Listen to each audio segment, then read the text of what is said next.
appreciation for what you do. Del Real Cares and how it kind of came about is what I want to kind of focus on today. It began with some concern that Dr. Rios had after the shootings that happened in Santa Fe, Texas. In May of 18th of 2018, as many of us heard on that shocking day, that there was a terrible shooting that took place in Santa Fe, Texas. In that shooting, there were 8 students and 2 teachers that died. This was very personal to me because I graduated from Santa Fe High School, and I still have family and relatives, friends that are in that community. And so it was with this shooting in mind and others that have taken place since that Dr. Rios wanted to bring a committee comprised of lead school personnel, including administration, principals, teachers, coaches, and bringing us in as BCFS as community partners to discuss what we could do to begin to bring about a cultural change within our school district and within our community. And so from this, we began to see how that Del Real Cares began to be developed.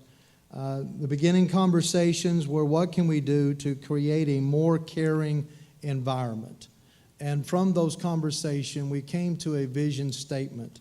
And that vision statement for Del Real Cares is to promote a more compassionate, empathetic, and responsible student culture that affects the school district at large. And so that with that vision in mind, we come to an acronym of CARES, C-A-R-E-S. And so taking it as an acronym, the C, our goal is to create a caring, compassionate concern and to create connections within the student body and within the teachers as well, to create that positive campus culture. And then A is to bring awareness to the needs of others. Is there a student that has special needs? Is there a teacher that has some needs? Is there a facility, someone within the campus itself? Just to be aware and to think of others and to what we can do to help others. And then R is to recognize and report any risk factors. If we see something, say something, and do something. And then E, to get everyone engaged.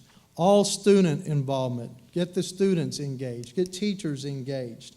All students and staff to be involved. And then S is to support the students, giving them the support that they need, giving them the resources that they need to help our students and so that they in turn can help each other and they can be encouraging and motivators even in themselves. So the strategic planning sessions were held so that the development of the implementation of Del Real Cares. First, it starts with the administration vision. This vision comes from Dr. Rios, and the implementation began with him and his administration. And to cast that vision, once again, that vision is to promote a more compassionate, empathetic, and responsible student culture that affects the school district at large. And so we felt in order to be able to reach the school body, we needed to get teacher engagement. And so the principals selected teachers who they thought would have the greatest influence in being mentors to those students. And they selected them to be able to begin to reach out to agents of change. The agents of change were students that these mentors feel that would have the greatest influence to the student body in one capacity, and maybe in some other capacities it might be a student that just needed a mentor, just needs someone that could come and give that student some encouragement and some help and be a mentor into that student. And so from that, these agents of change have done some really cool stuff within the school district. They've done some special projects. They've been able to actually, some of the principals are seeing random acts of kindness that these students are doing. And so we can see now some of the effects of what we're doing with Del Real Cares. To reach the student body at large, the Athletic and Fine Arts Department they developed in 5 topics to address weekly with the students.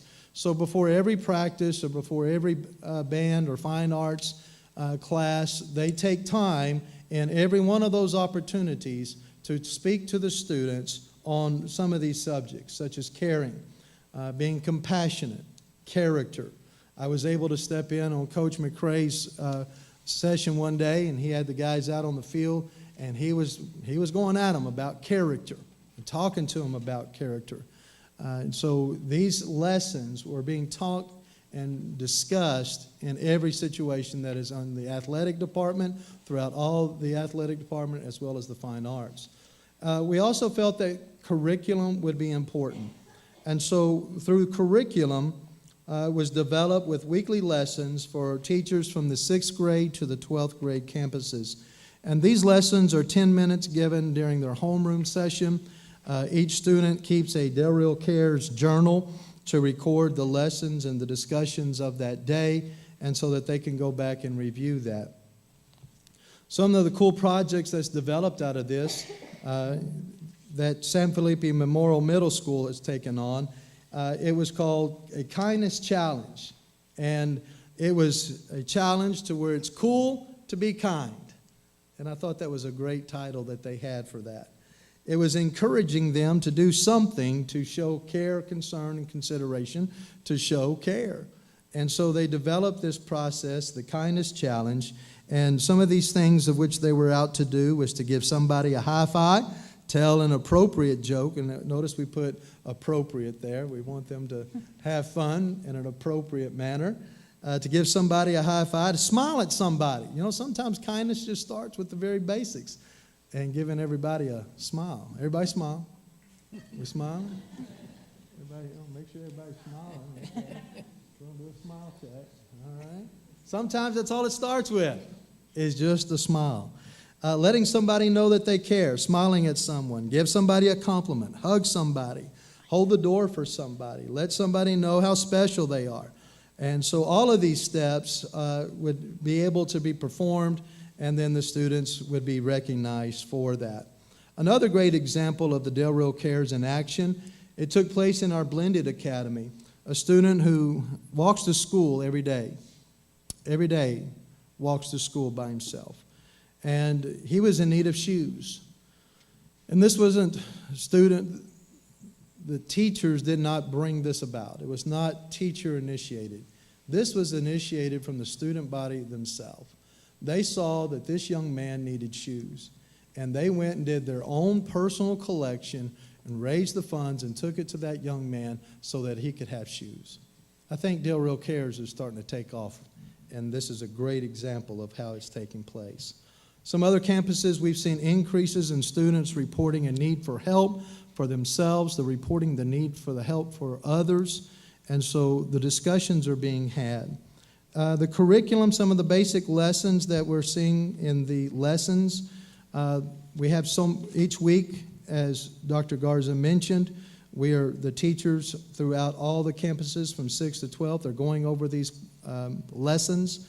Some of the first lessons, we're getting to know myself and others, respecting myself and others, caring, I care for, who cares for me, because I care, keeping our schools safe, warning signs and signals of threats.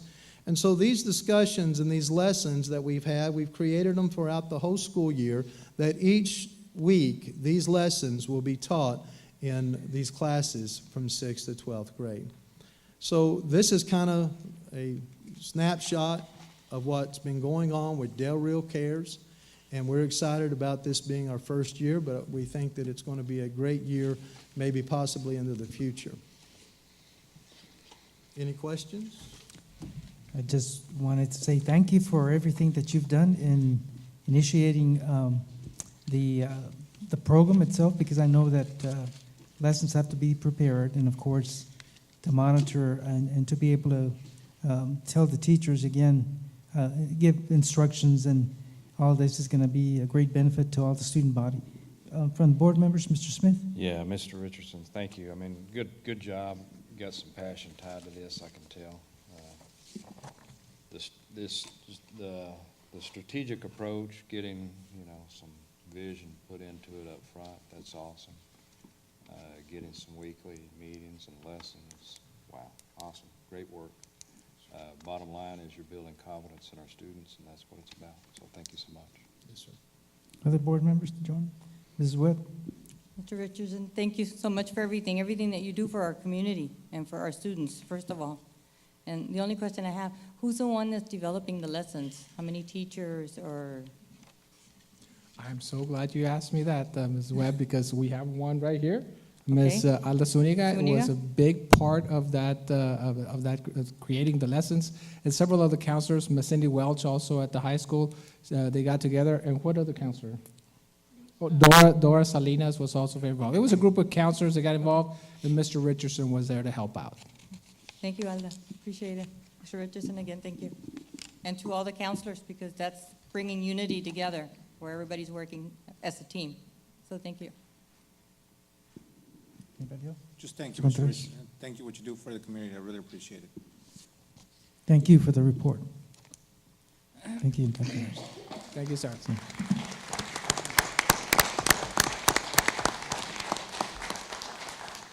Next item that we have is item 8C, Del Rio Middle School School Plan of Action. Presentation, Sergio Jimenez and Cynthia Salas.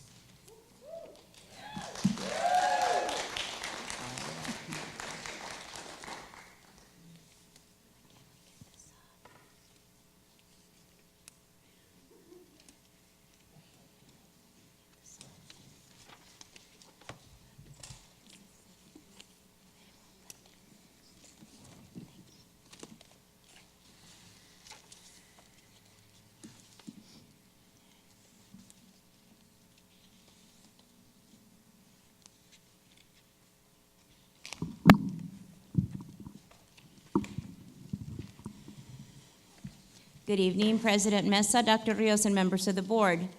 We continue our presentations on our plan of actions from the different various schools. Thus far, we've had 4 elementary campuses present, and tonight you will hear from Del Rio Middle School Principal for 8th grade, Ms. Cindy Salas, and 7th grade Principal, Mr. Sergio Jimenez, on their plans of action for Del Rio Middle School improvement.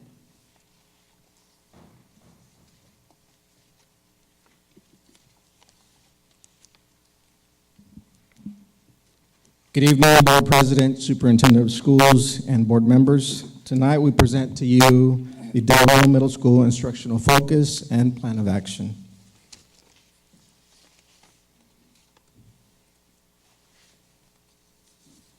This slide is an overview of the presentation.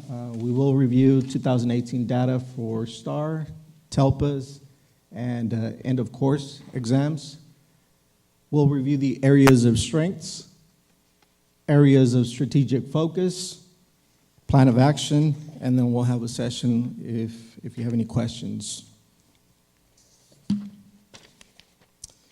And we'll start off with 7th grade results. So you'll see results in math, reading, and writing. As we look at the 7th grade STAR results, we find that there was some improvements in some areas. For 7th grade math, scores were pretty much the same as in previous years. In 7th grade reading, at the approaches level, there was a slight decrease at the approaches level from 60 to 59. At the needs level, there was an increase of 6 points from a 28 to a 34%, and a 6-point increase in the master's level from a 14% to a 20%. We also saw increases in all areas of writing, with a 54 to a 57 in the approaches area, 24 to a 29 in the meets, and a 5 to an 8% in the master's level.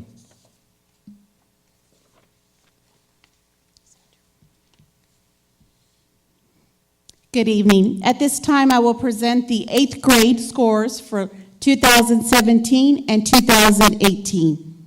All 8th graders in the state of Texas are required to test in 4 areas: math, reading, science, and social studies. 8th grade math showed a 2% increase in approaches with a 1% in masters. Algebra 1 had 100% in approaches, with 93% in meets and 72 in masters. So looking at those two areas, we either have 8th graders, which are our tier 2 and 3 students that will take a 8th grade math assessment, or our tier 1 students that will take Algebra 1. Social studies. Social studies remained with a 50% in approaches, 18% in meets, and a master's at a 9%. Looking at Del Rio Middle School demographic information, we have split the demographic between 7th grade and 8th grade. As you can see, for 7th grade, we had 781 7th graders, 11 are migrant, 111 are LEP. M1s, we have 11, M2s, 16, special ed, 94, 504, 109, dyslexia, 11, GT, 113, and students that were retained in 7th grade is 5. In 8th grade, we have 762 students. 11 of them are migrant, 118 are LEP. M1s, we have 3, M2s, 6. Special ed students, we have 69 in 8th grade, 95 504 students. Dyslexia, 4 that are currently being serviced.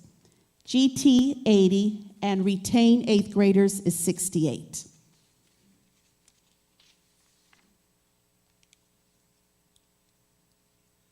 You will now see the 2018 accountability ratings. Our overall summary score for Del Rio Middle School was a 74. So we have the 3 different categories that we were rated on. Student achievement, a 67. School progress was a 75.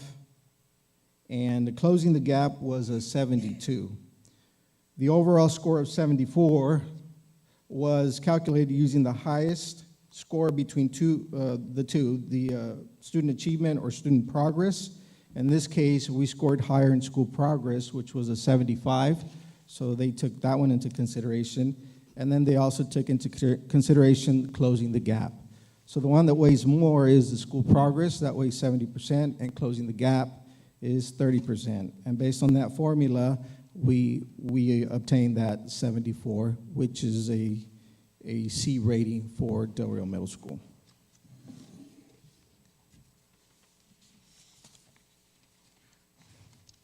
At this time, I will briefly discuss the strengths at Del Rio Middle School due to our amazing team, staff, support staff, and our students, and of course, our parents. Looking at our strengths, increase in 8th grade math at the approaches and masters, with a 93 meets in Algebra 1 and a 72 in masters. 81% meets in English 1 and an increase in masters, which was from a 5% to 11%. We also had an increase in approaches, meets, and masters in 8th grade science. An increase in all of our focus areas in our climate survey from 2017 to 2018. 7th grade reading, we had an increase in the meets area and the masters, as it was explained by Mr. Jimenez. In writing, we had an increase in approaches, meets, and masters in 7th grade. And in 7th grade, we had an improvement from our first 6 weeks assessment in math, reading, and pre-algebra. In 8th grade, we had an improvement in our first 6 weeks assessment in math, reading, and English 1.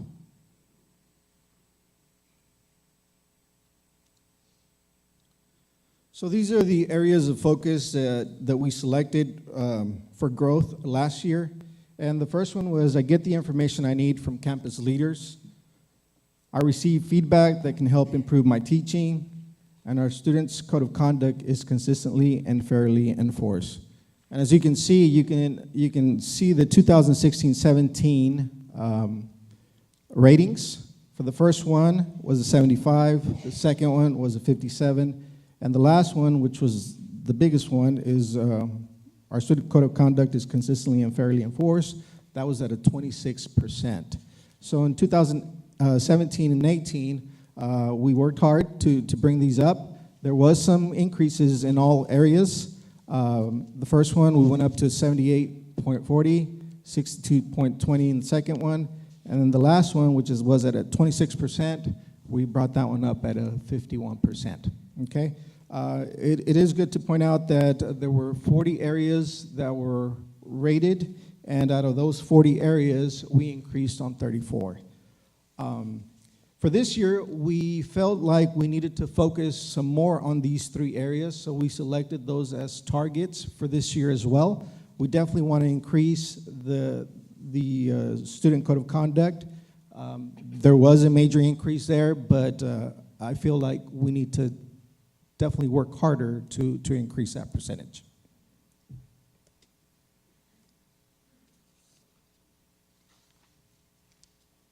Now for our areas of focus at Del Rio Middle School. We have 4 areas of focus.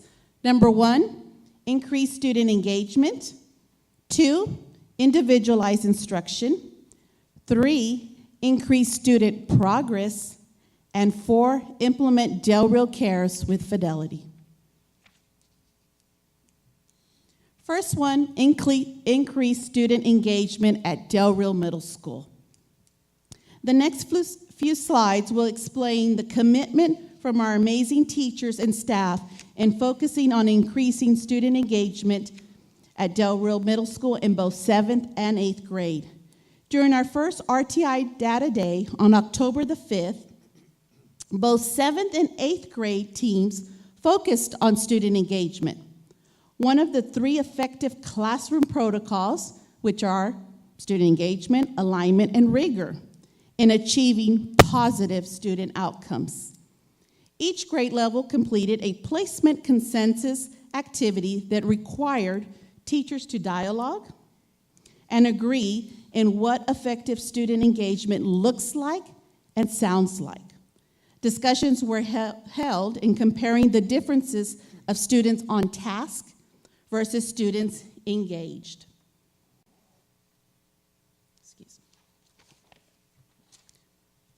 The following highlights were compared in both 7th and in 8th grade, and the results were the following. Meaningful student discussion on topics and course concepts, collaborative learning, student-centered learning, active participation, high interest, high energy classroom, making connections, movement in the classroom, and constantly checking for understanding.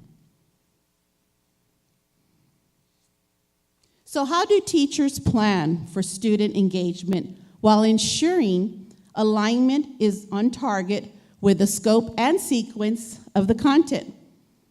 The following few slides describe the in-depth process involved from our teachers, specifically in science, where we do not have last year's data as a baseline. For example, STAR is tested in 5th grade. So all our 5th graders in the state of Texas will be administered the STAR and will not see it until 3 years later, specifically in science. We all know that planning begins, of course, with step 1 and 2 of the planning protocol.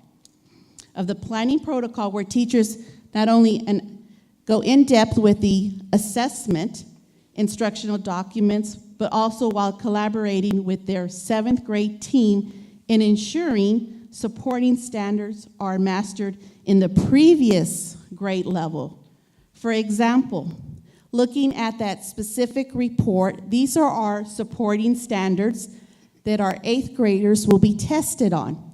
So if you look at the first column, it lists all of these supporting standards, and as you can see, many are covered in 6th and 7th grade. Approximately 1/3 of the 8th grade science test is covered in 6th and 7th grade.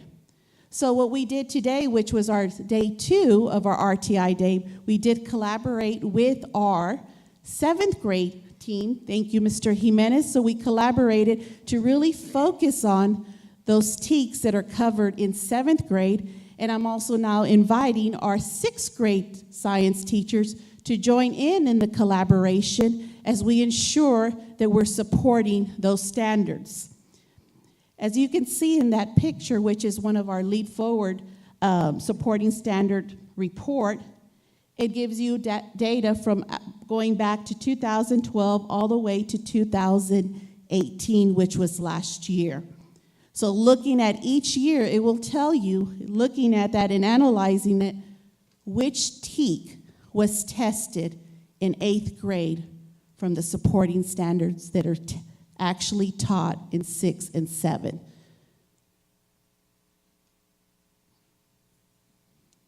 As we continue with planning for engagement and alignment, we have steps 3, 4, and 5 of the planning protocol. As we know, when we develop our lessons and our activities, we utilize the 5E model. Looking at the 5E model, we have engage, explore, explain, elaborate, or extend, and evaluate. For example, TEKS 8.9b is an upcoming standard for this week at Del Rio Middle School in 8th grade science, where teachers are planning their weekly lab, and the actual lab that they will be conducting within the next 4 days is entitled, What Happens When Plates Collide?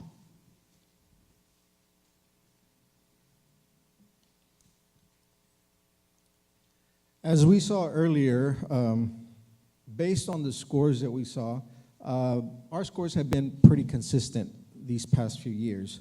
So Ms. Salas and I are in agreement that we need to individualize instruction so that we can get better results.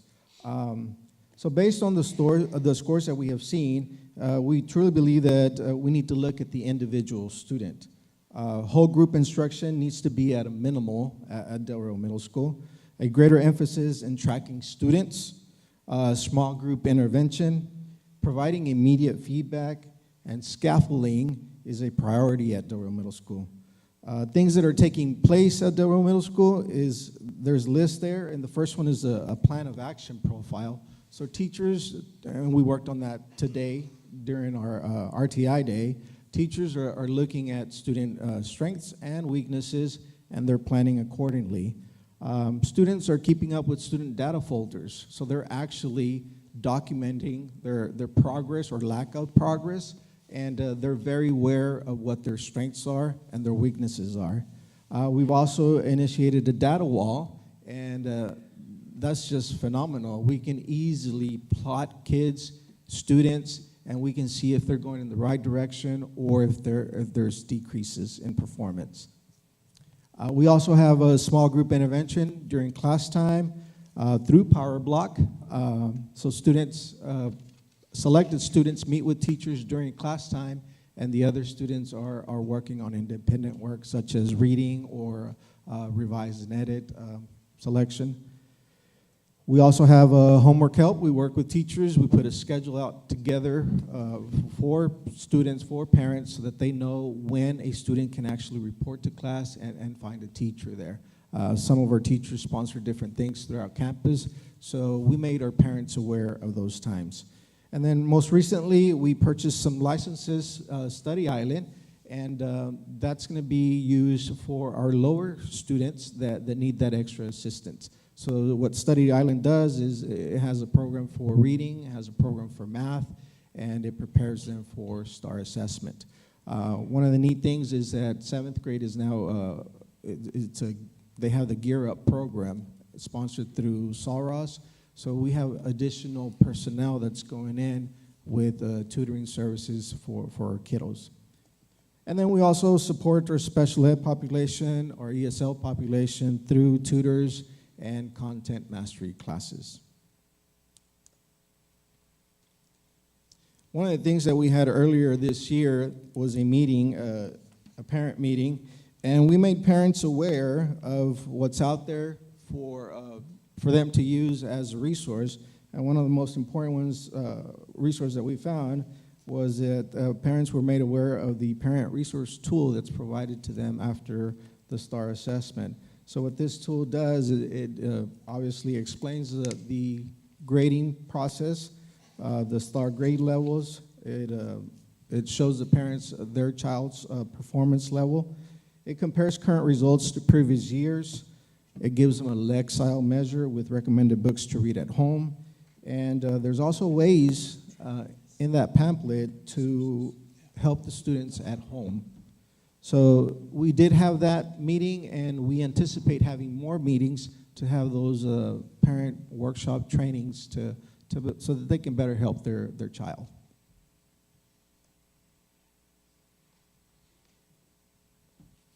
And this is the second part of the report. This is where they see their child's performance, and then on the right-hand side, lower right-hand side, there's a list of books that they can use at home to help their child. Most recently, and this is last week, we assess the 8th grade students in reading and math. We administered the interim assessment, and we look forward to looking at the results. What the interim assessment is going to do is going to provide a scale score, and then it'll show us the probabilities of a certain student reaching the approaches, the meets, or the master's level. So it's going to give us meaningful information. 8th grade already tested last week, and we actually start tomorrow with our 7th graders. So we're looking forward to looking at those results so that they can guide our instruction in class. And this is the report that we get through the interim assessment. We'll get information such as, if you see on the right-hand side top corner, the probability of a student reaching the approaches level, the probability of a student reaching the meets level or the master's level. You'll also see information such as the question number, the student expectation that question addressed, and then what type of question it was, and whether the student mastered it or not. So very important information for teachers, for us, to guide our instruction.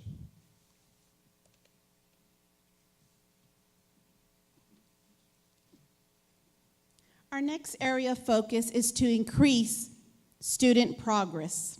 The state describes student progress measure as the amount of improvement or growth a student has made from year to year, specifically in ELA and in math. As explained in the STAR report card for each student, the scale score determines if the student has met one of the following three: expected progress, accelerated progress, and limited progress. The following 3-year trend report was given to all our ELA and math teachers on our first data day, which was October the 5th. As you can see in this report, looking at the first 3 columns, looking at the report, we have data from 2016, 2017, and 2018. These are our 8th graders that we are now servicing for 2018-2019. So naturally, in 2016, they were 5th graders. And this specific student that I highlighted for you, which is the first student, received a 74% in reading in 5th grade. In 6th grade, it was a 58%. In 7th grade, it was a 76%. Looking at now the last 3 columns will show the growth from 5th grade to 6th grade, which is the orange. Starting with the orange, they accelerated in their progress. Following year, it was limited, and back in 7th grade, it was accelerated. So we looked at this student progress for not only ELA, but also for our math scores. It was an excellent document to truly track our students as a historical data, which we call a 3-year trend report.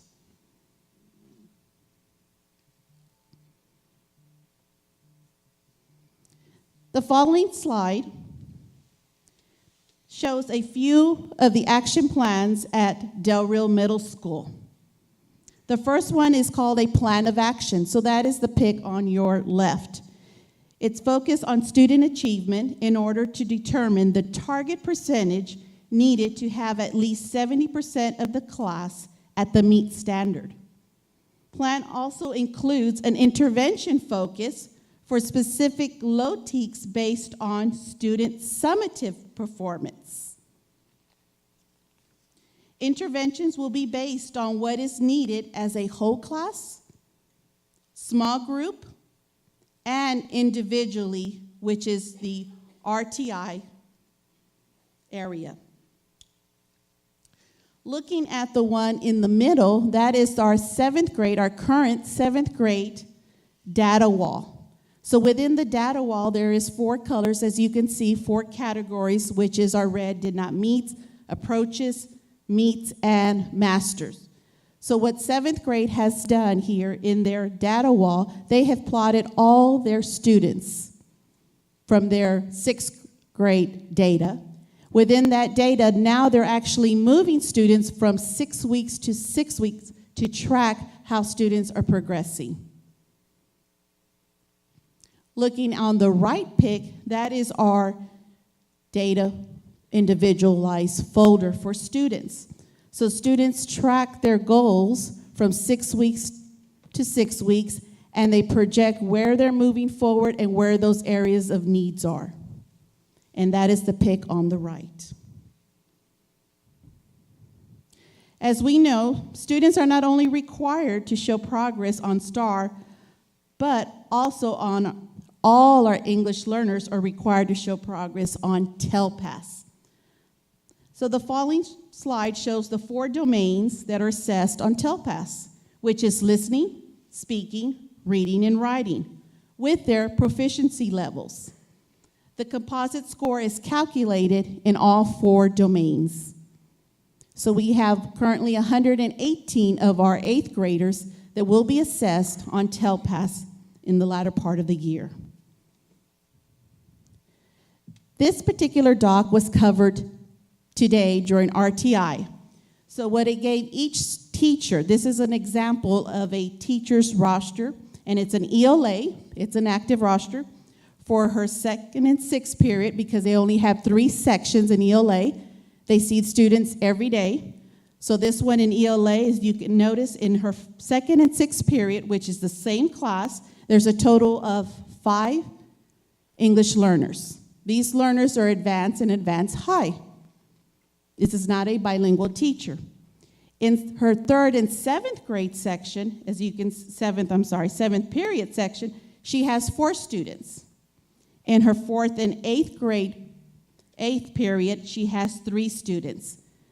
So this was utilized today to look at their years in our U.S. schools, their composite score in 18, which was last year, and their composite score in 2017.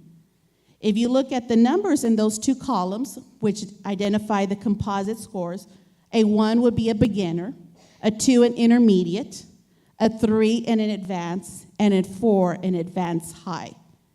So as you can see, some of them stayed stagnant with a 3 and a 3, so they stayed as an advanced. Some of them increase from, we want students to go from an advanced to advanced high. And at times, sometimes they do regress. Last year was the first year where we tested the listening and the speaking online. So we had the listening, the speaking, and the reading online, with the teacher rating the writing portion of it. This year it will continue with the listening, the speaking, and the reading online, with the writing as raters. So we really talked about also the logistics of the assessment and who we were going to have assess these students. So this was provided not only for our ELA, but also for our math teachers, for our science teachers, and for our social studies. Naturally, in science, math, and social studies, they did not only have 3 sections, but they had 6. So we looked around and we collaborated. Some of our teachers are servicing 24 students within their 2-day frame from A day, B day. On the bottom, we did code the students. We have a key for those that are denials. Denials must be rated and they must progress. We are required to meet student progress in TELPAS. We also highlighted a green shade for exit. Those that exited are now M1s, M2s, 3s, and 4s. And those that are special ed, we have students that are English learners and special ed. 504 students and those that have been retained. And we will be tracking them, as you can see, every 6 weeks to show their progress in their language proficiency. And then we provided their 4 core teachers so that they can collaborate with one another.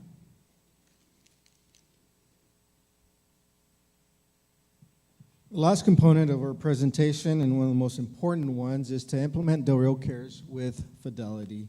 The goal of Del Rio Cares is to create a caring culture at DRMS. Our mission at Del Rio Middle School is to live, love, and learn, and that applies to both students and teachers. We want everybody to live to our potential. We want everyone to love themselves and others, and we want everybody to learn from every single opportunity. Del Rio Cares fits very well with our mission. The goal of Del Rio Cares is to create a caring culture at Del Rio Middle School.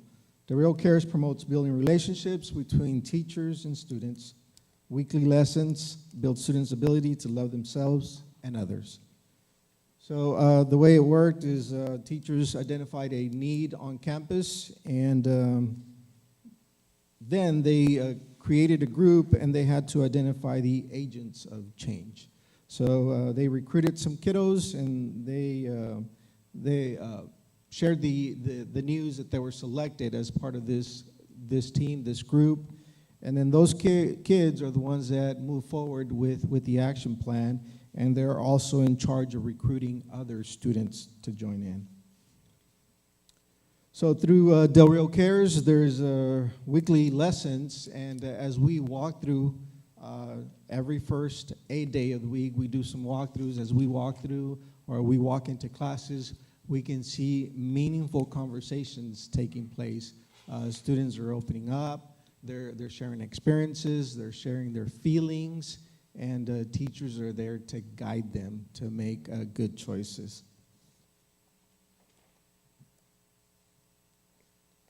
And this slide right here will show you the different action groups that we currently have at Del Rio Middle School.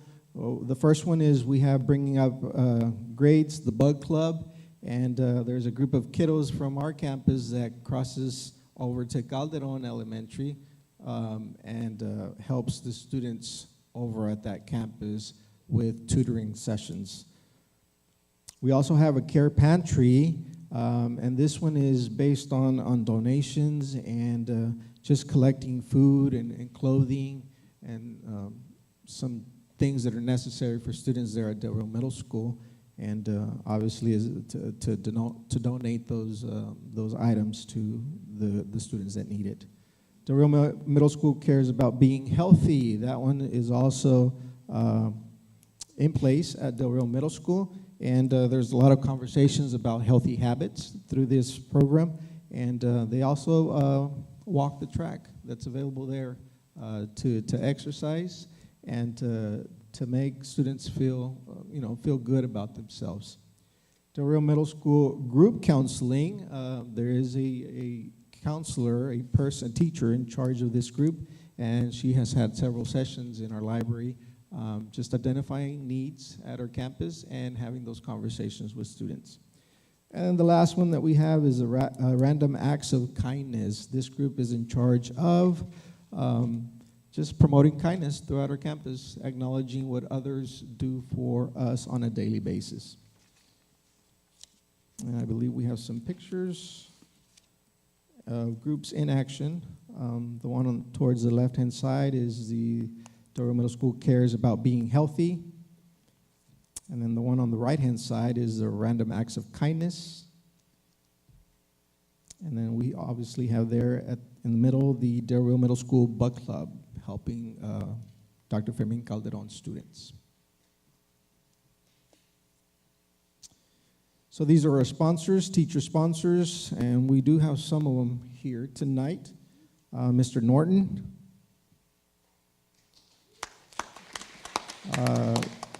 Mr. De La Rosa, and they work for Bringing Up Grades, the Bug Club. And then for Del Rio Metal Care's pantry, Ms. Yadira Hernandez, Ms. Michelle Gomez, and Ms. Olivan Delgado. Del Rio Middle School cares about being healthy, Ms. Michelle Gomez, Ms. Olivan Delgado, Ms. Salas, and Coach G. Del Rio Middle School Group Counseling, Ms. Olivan Delgado. And the last group, Random Acts of Kindness, Ms. Claudia Talamantes, Ms. Carrie Schultz, and Ms. Almaguer.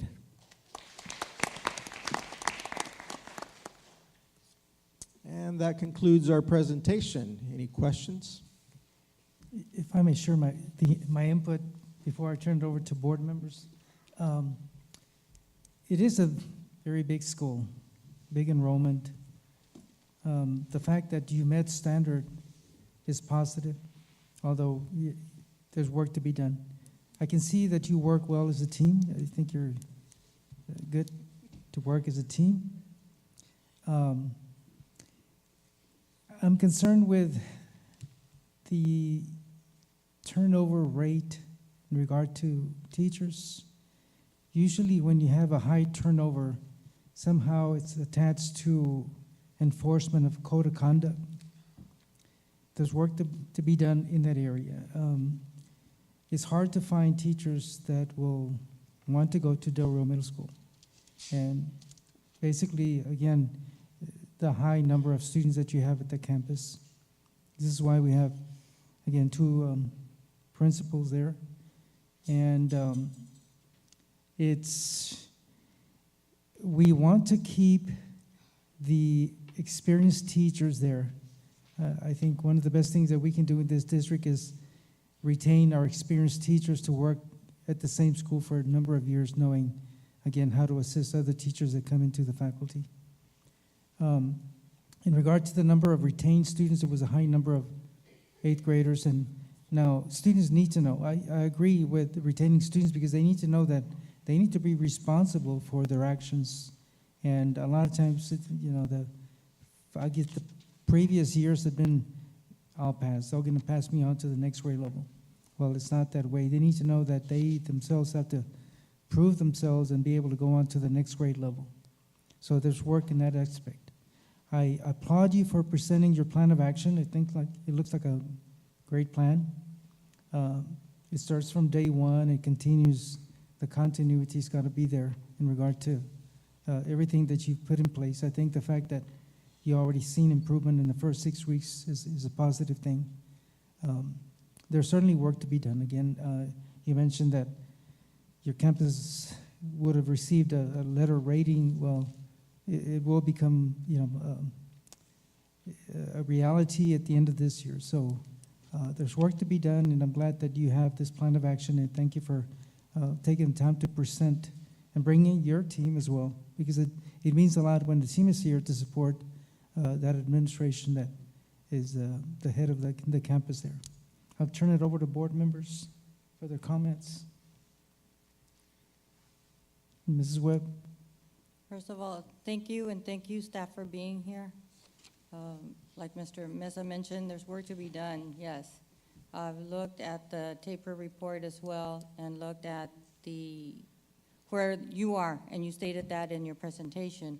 But I also looked at where the state says we need to be, and we're not there yet. However, you did mention the 5 E's, which is an excellent model that you're using.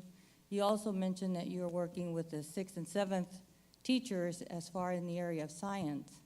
I'm going to ask you to also look at, for you, Ms. Salas, to look at the 5th grade, because you all are tested in social studies. Social studies, what's tested at 8th grade starts in 5th grade.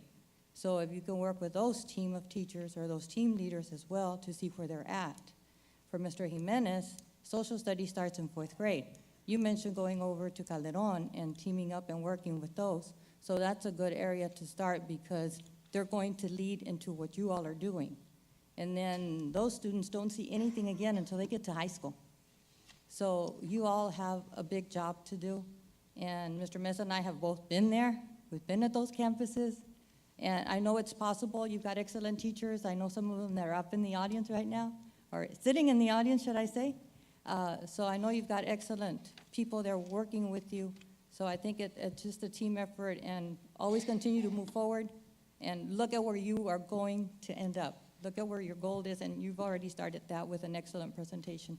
Thank you so much, and continue doing what you're doing. Great job. And you have good tools in place. Study outings is students take an inventory where they're at, and it prescribes a lesson to that student, and so it's a good tool. Thank you again. Mr. Mesa, I Mr. just Contreras. want to say thank you also for the presentation. The importance of this is to identify the areas of improvement, and obviously you've done them, so that's great. That's somewhere to start. I also appreciate the fact that although it's somewhat tough conversation there with 68 retained, but we're not going to lie to ourselves.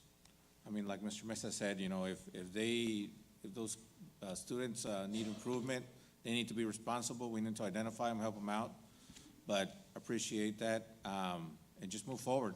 Thank you for your presentation. Thank you. Okay.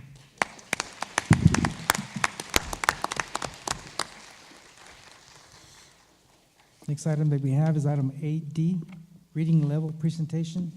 Ida Gomez.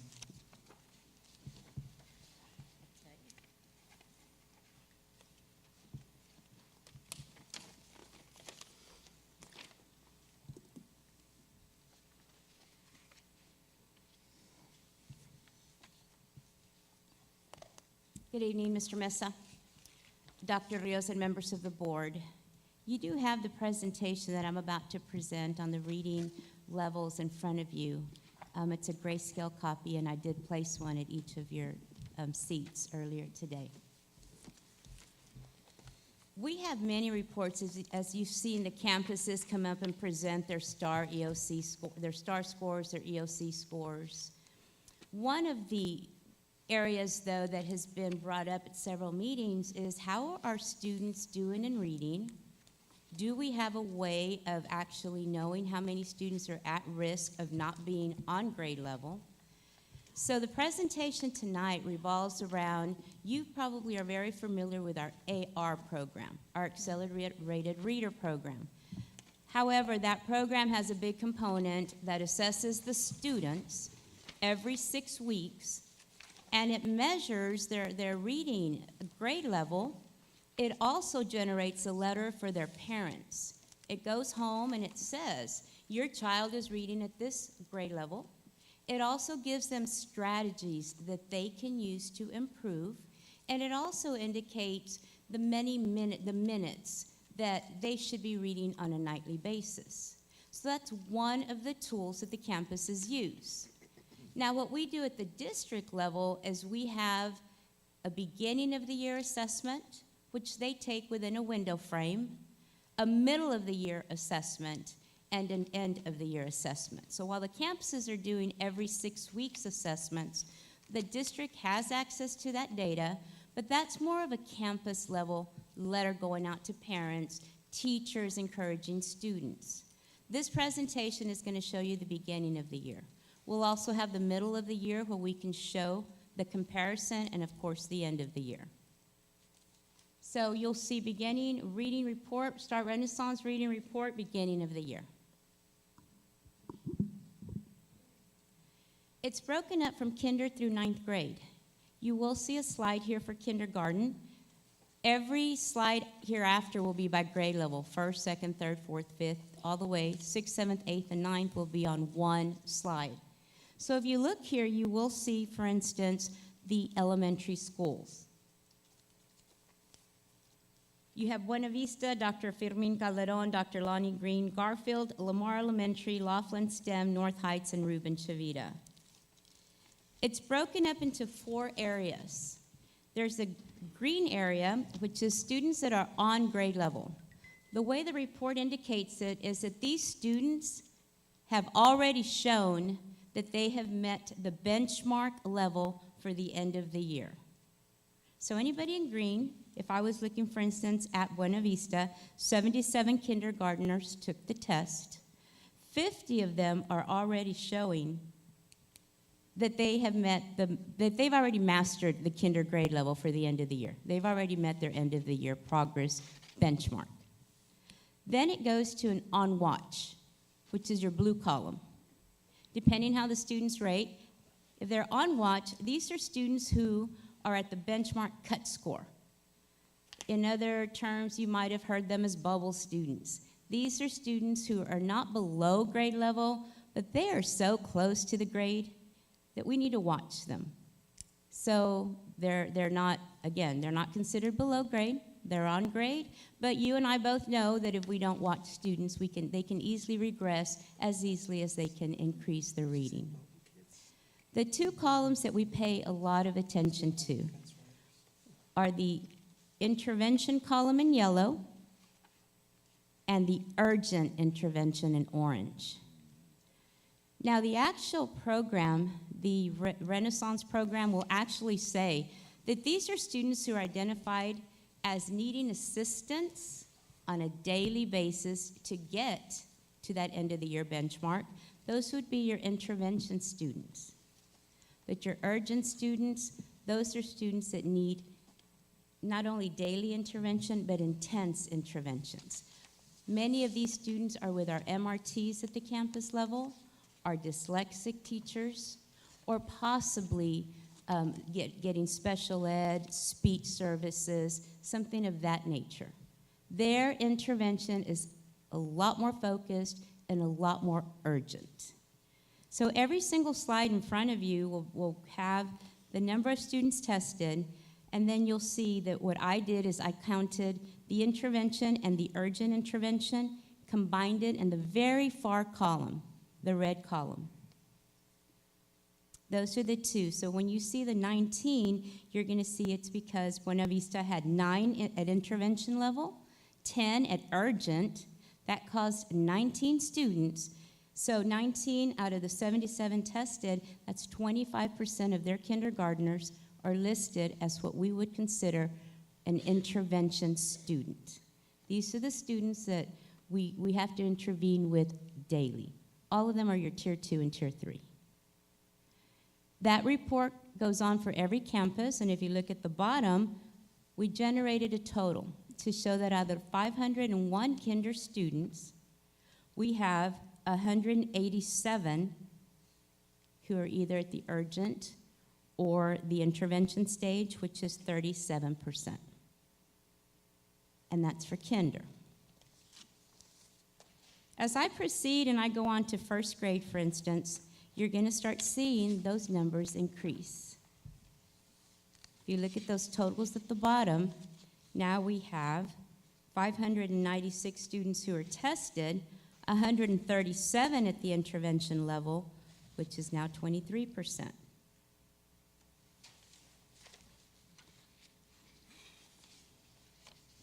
At second grade, 698 students, 223 are now at the intervention or urgent, 32%. So we've gone from 25, 23 to 32%.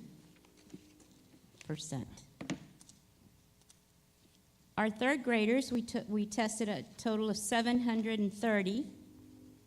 284 fall into the urgent intervention category, which equals 39%.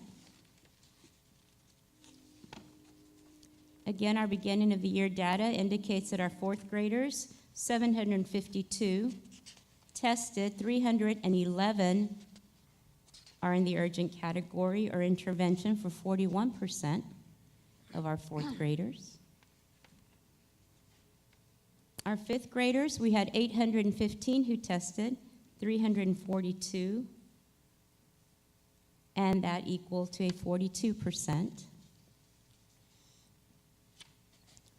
The next slide shows our 6th, 7th, 8th, and 9th grade students all on one slide. They're individual. At 6th grade, we had tested 680, 298 fall into the category, which is 44%. At 7th grade, 556 were tested, 256 qualified for that level of intervention, 46%. 8th grade, 575, 297 for 52%. And at freshmen, 614, 347, 57%.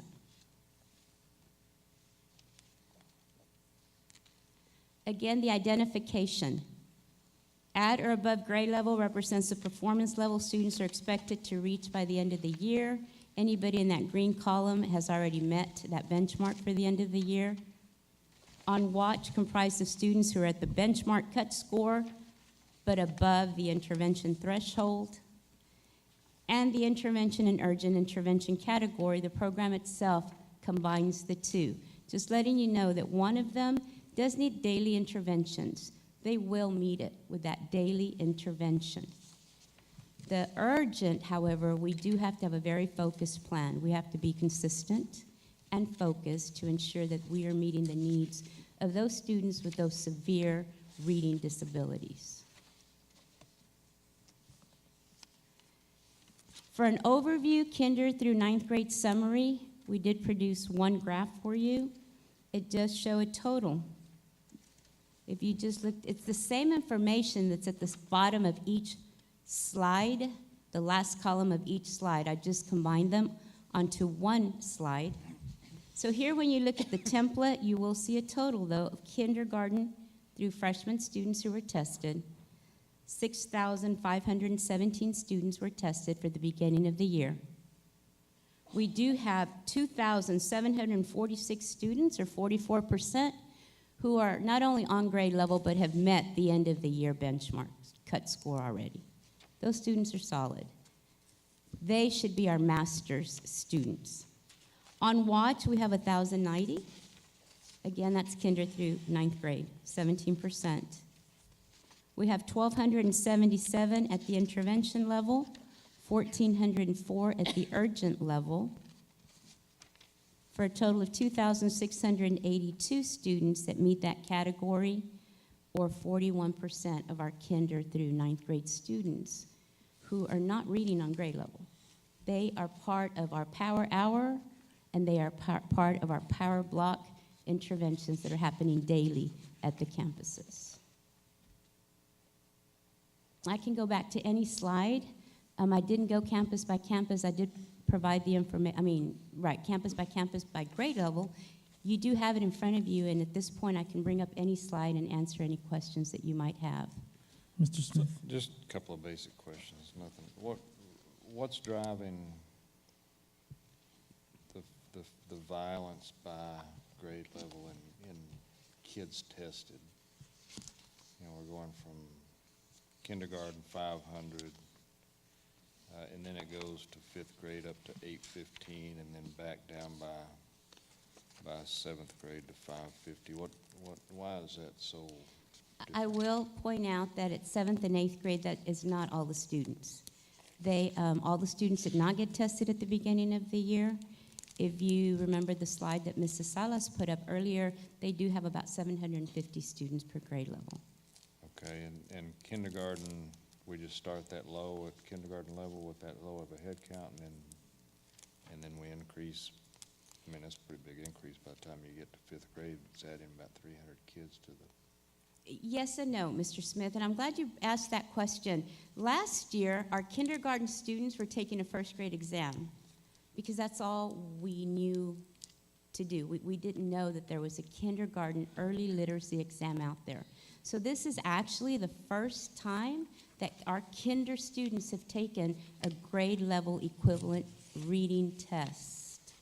So I do believe that there was a little mix-up with two campuses on some of the licenses, so we're probably about 80 students short in kinder. First grade students took that assessment by mistake. We did order more licenses, but they didn't make this report. When we get the middle of the year report, I believe that all our numbers will be a lot more accurate. We are just missing a few kindergartners, maybe about 80, and we are missing some 7th and 8th grade students. Questions, Mr. Contreras?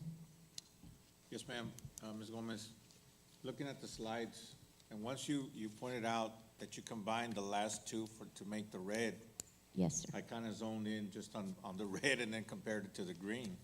You know, for example, Garfield, other than first grade, seems to be 53% are not. If you go through third, fourth, fifth, there are 53% in the red throughout the board, across, you know, through every 50%.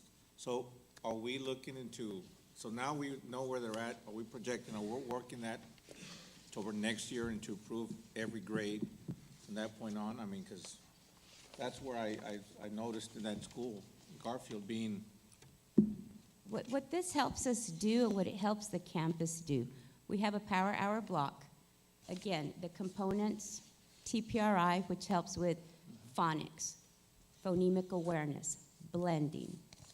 Then we go into a read naturally, where I can read, but maybe not fluent enough. I can't make that picture in my head.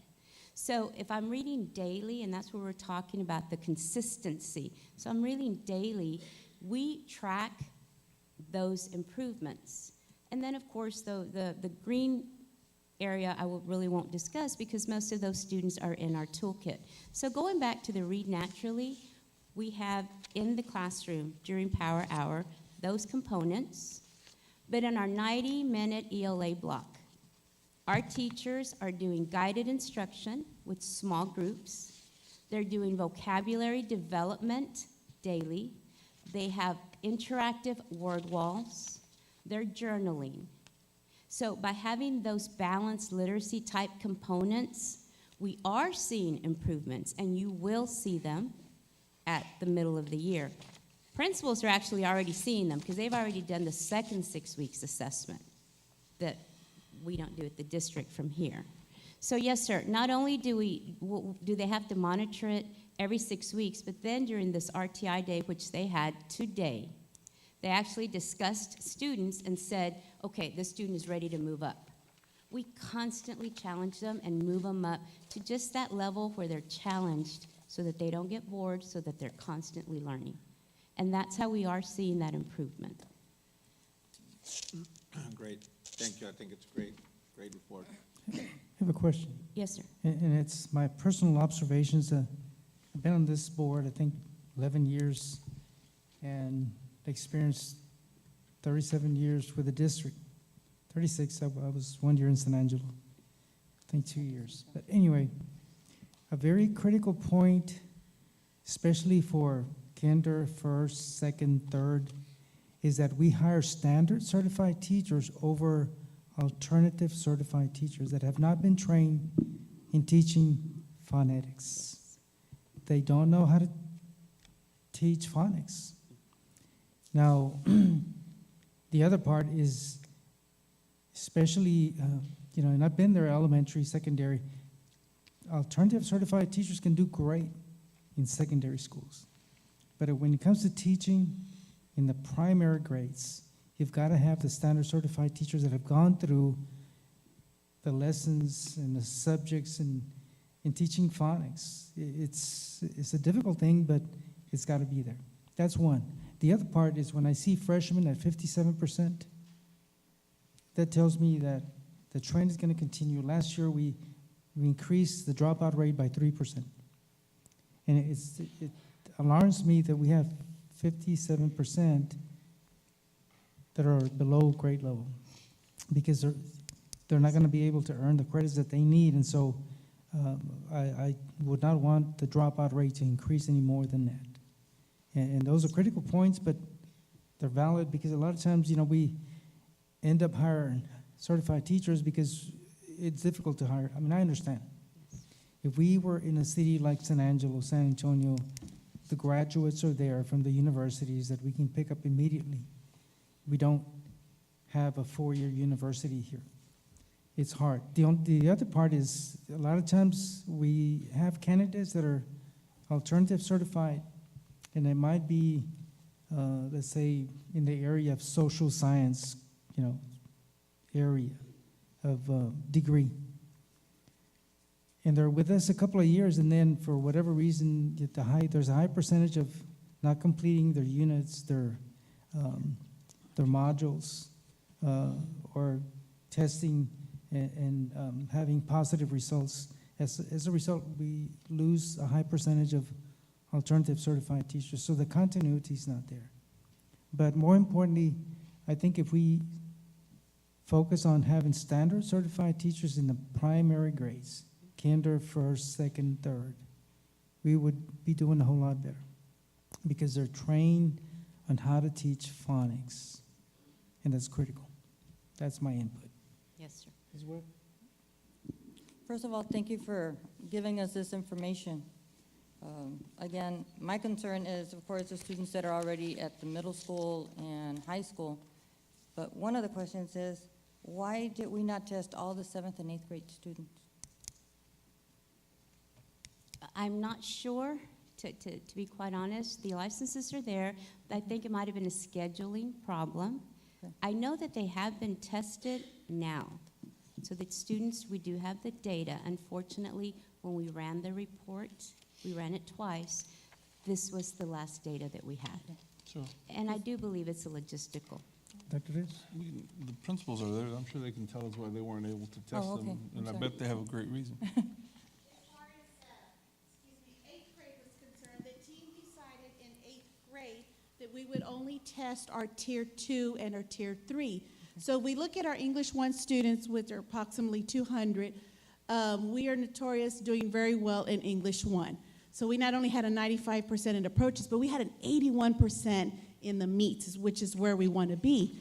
So yes, our focus at this point was our Tier 2 and Tier 3 students. Okay, thank you. So the advanced kids were not tested? No. Okay, thank you. Now, the other question I have, Ida, is besides power hour and power blocks, period, what other strategies or what else are we doing? Are we bringing the parents in? Are we communicating with the parents? Or the parents being provided strategies that they can use at home? Are the students coming in early so that they can be tutored before school, maybe 30 minutes before? What else are we doing to help these students? All of the above. Everything that you did mention is happening in various combinations at different campuses. But in addition to that, our dashboard lesson plan is made up of that 5E model that you saw earlier. We're trying to build active engagement from students versus just engagement. You heard many of our principals talking about engagement, alignment, and rigor. That's our focus. We've been working with the Institute of Research and Reform. They have been teaching us administration and now going down to the campus level on what a quality 90-minute lesson should look like. We cannot teach for 90 minutes and then assess. Students have to talk to one another. So all of the pieces, and it just makes me very happy to see the presentations because all of those pieces are now being implemented in the classrooms. Students talking to each other, students collaborating together, active engagement versus just me being a good student and compliant.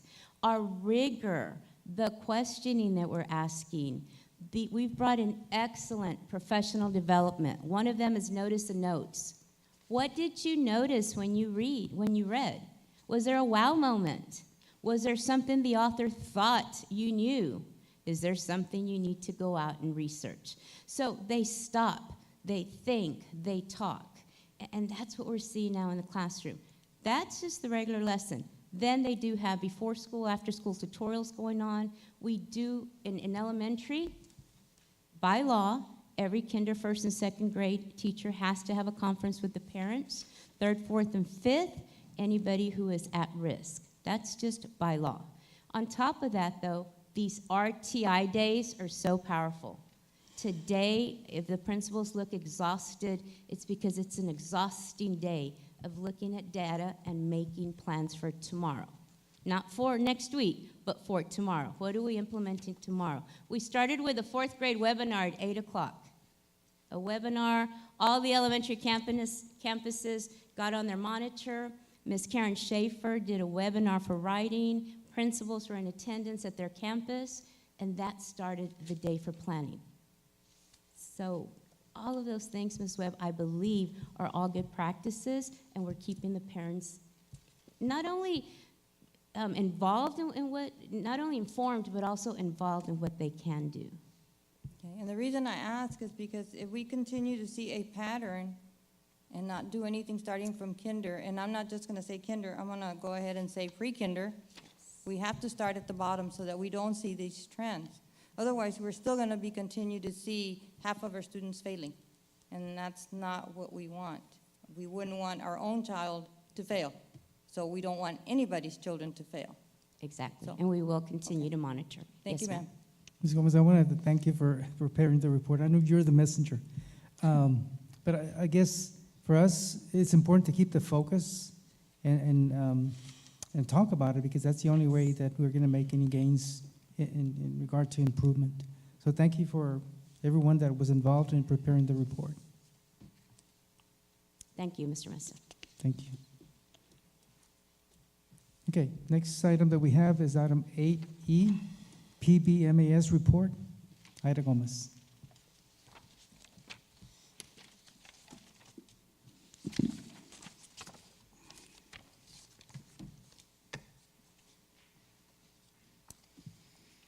Mr. Mesa, Dr. Rios, and members of the board,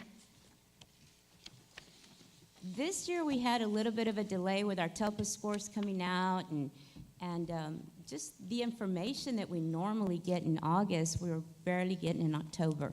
So tonight I will be presenting on the Performance-Based Monitoring and Accountability System report.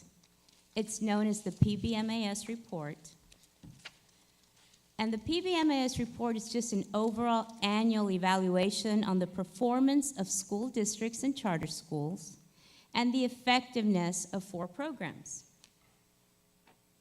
The 4 programs that it monitors are the bilingual education program, an ESL, our career and technical education, No Child Left Behind, up until this year.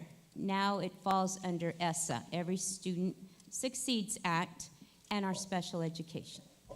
So you are going to see a report on those 4 programs. You also have a copy of this in front of you. It is very hard to read. What we did is we put together a 4-year trend for you, a historical trend. The first component is our bilingual education and English as a second language.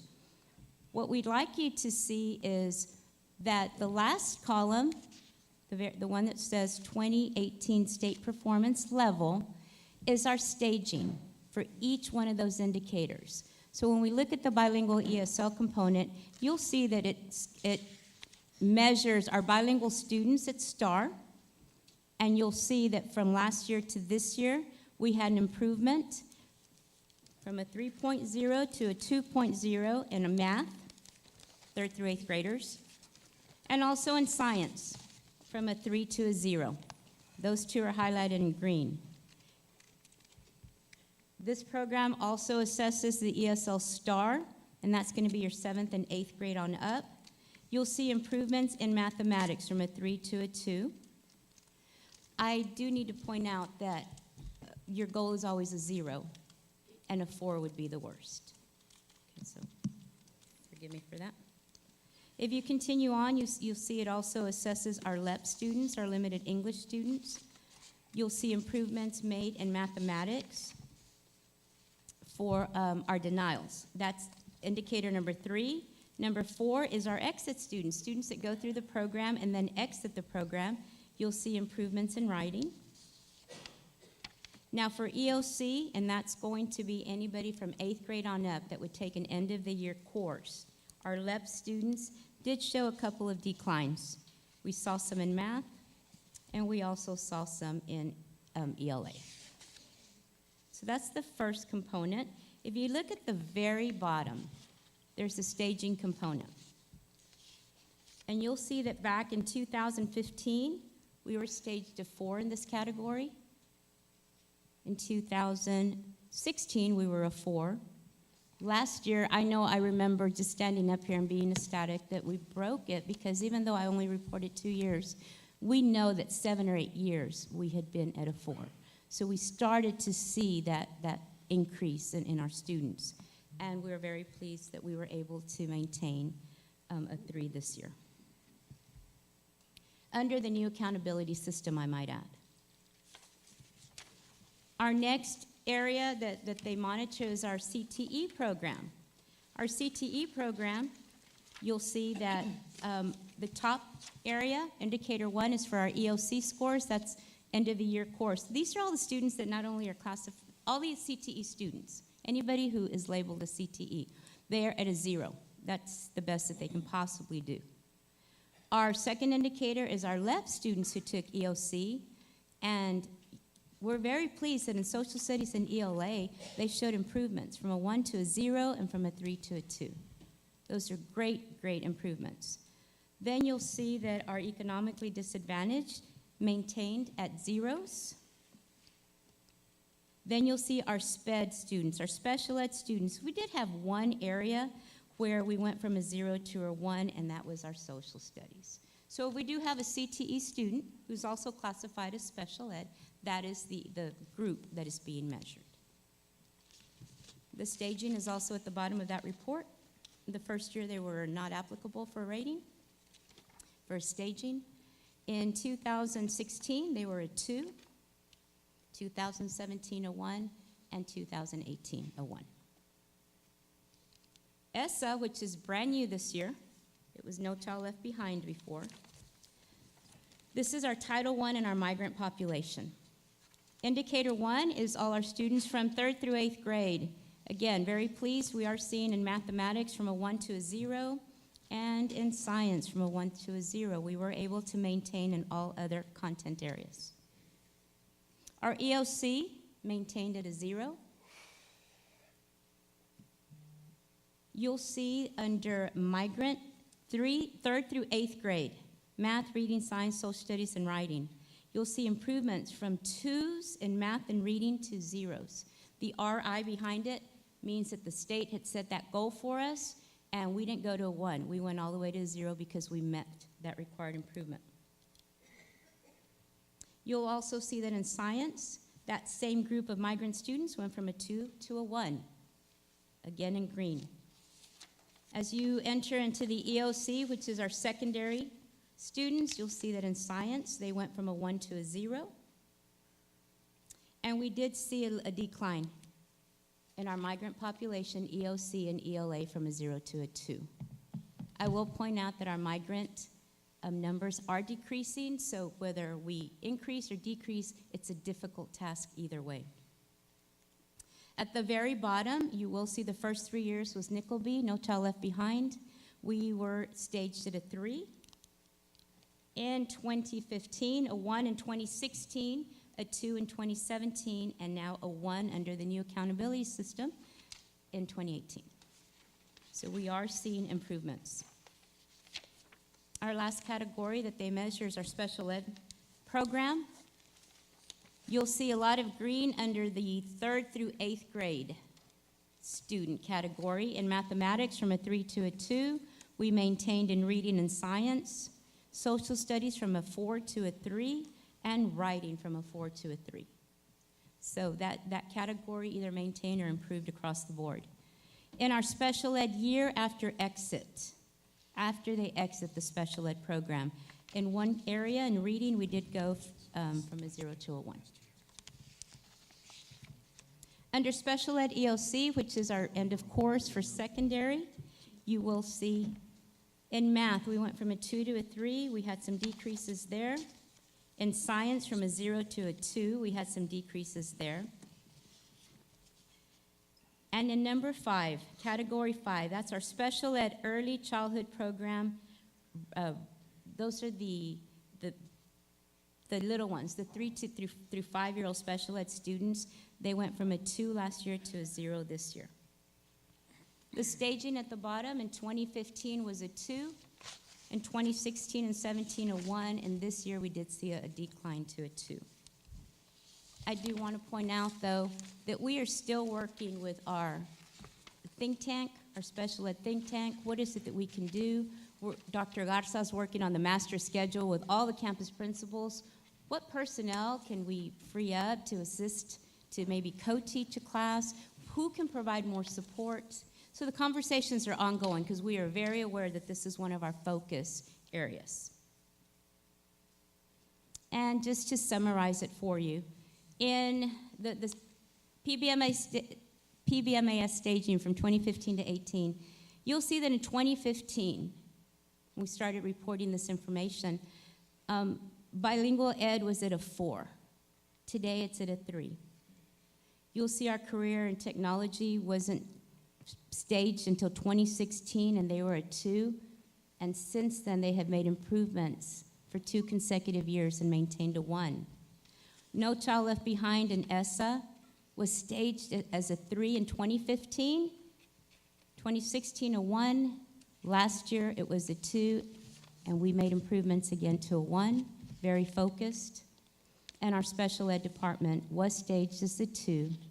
We did have 2 years where we were making those improvements. The rating of the stage of a 2, again, is one of our primary focuses. That is a summary of the PBMAS report and the staging. At this time, if anybody has any questions. Questions, board members? Mr. Smith? Yeah, a couple of questions. First of all, these 4 groups represent how much of our total population? All of our population This is all of because we are a Title I school, Okay. at one form, in that category, the Title I is all our students. Then the CTE is the number of students that go to CTE. We have about 1,800 LEP and about 1,800 or maybe 1,600 special ed. Okay, so, I mean, it looks like a good trend. I'm just trying to figure out how this, the weighted average of that, if that fluctuates year over year, I'm not sure. It's a 7-page report that I can definitely send in a board communique. It's a formula basis. And it'll show last year's results, and then where we are now, it will show the number of students, and kind of, it's not going to show the formula, but it will give you where these numbers come from.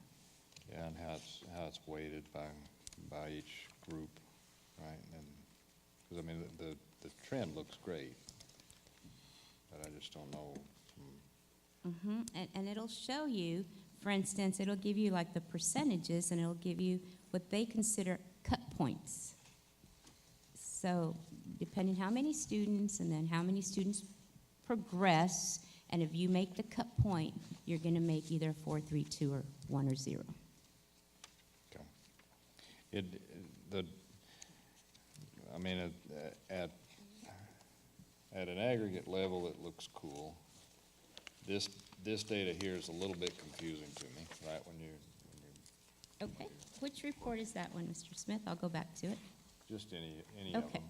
Yeah, it's just that those first. So if we go to ESSA, because that one does include all of our students, we'll see that it takes, well, let me pull it up here. If I may, Ms. Gomez, Yes, sir. in that particular worksheet that she's at, but it's the same for all of them. They look at the passing rate for the STAR test for our students. In just about every category, kids in special education, how they did in STAR, but they break it down into more subgroups that are even broken down in the report that qualifies the district as an A, B, or C. But it's all about the passing rate in STAR. And so they list the percentage there that passed. And then within that percentage rate, they set cut scores, like you said, that is going to rate you at a 3, 2, or a 1, or a 0. Yeah. And then based on that, they come up with an overall grade of anywhere from 0 to 4. But it's all related to how many kids pass the STAR in just more subcategories, as they list them here, than even the school report card does. Okay, yeah, good. That's exactly right. That's fine. With 4 being the lowest. Yes, with 4 being absolutely the lowest, yes. And we'd like to point out that we have no 4s. We did 4 years ago. Even on the overall report, you won't see any 4s in any indicator. Questions? Other than what you pointed out earlier, the dropout rate between 7th and, which is identified there, that's where we, Yes. areas of focus. And it'll point it out for every category. For your special ed, your migrant, your Title I, every category, it'll indicate your dropout rate and your graduation rate. Well, I can see the trends in improvement. We don't want to be stage 4 where we've been in the past. So, So we are stage 2, there is room for improvement there. But update the board on the special ed enrollment, because whether we want to admit it or not, there used to be a cap on number of students. So what is the update now in regard to enrollment? So if I may, Ms. Gomez. yes, sir.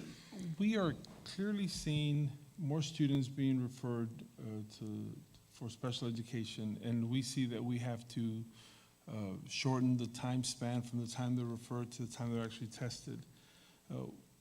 We have been working with Dr. Aguirre, and she's been working with her staff. We know that we can't afford more personnel. Our special education budget is way over budget. However, we will be presenting to the board some positions, some clerk positions that'll take the paperwork out of the hands of the diagnosticians so that they can keep up with the testing, because we have seen a number of increases in the referrals, and we know that we have a mandate from the federal government to speed up the process, not create obstacles for the identification of students.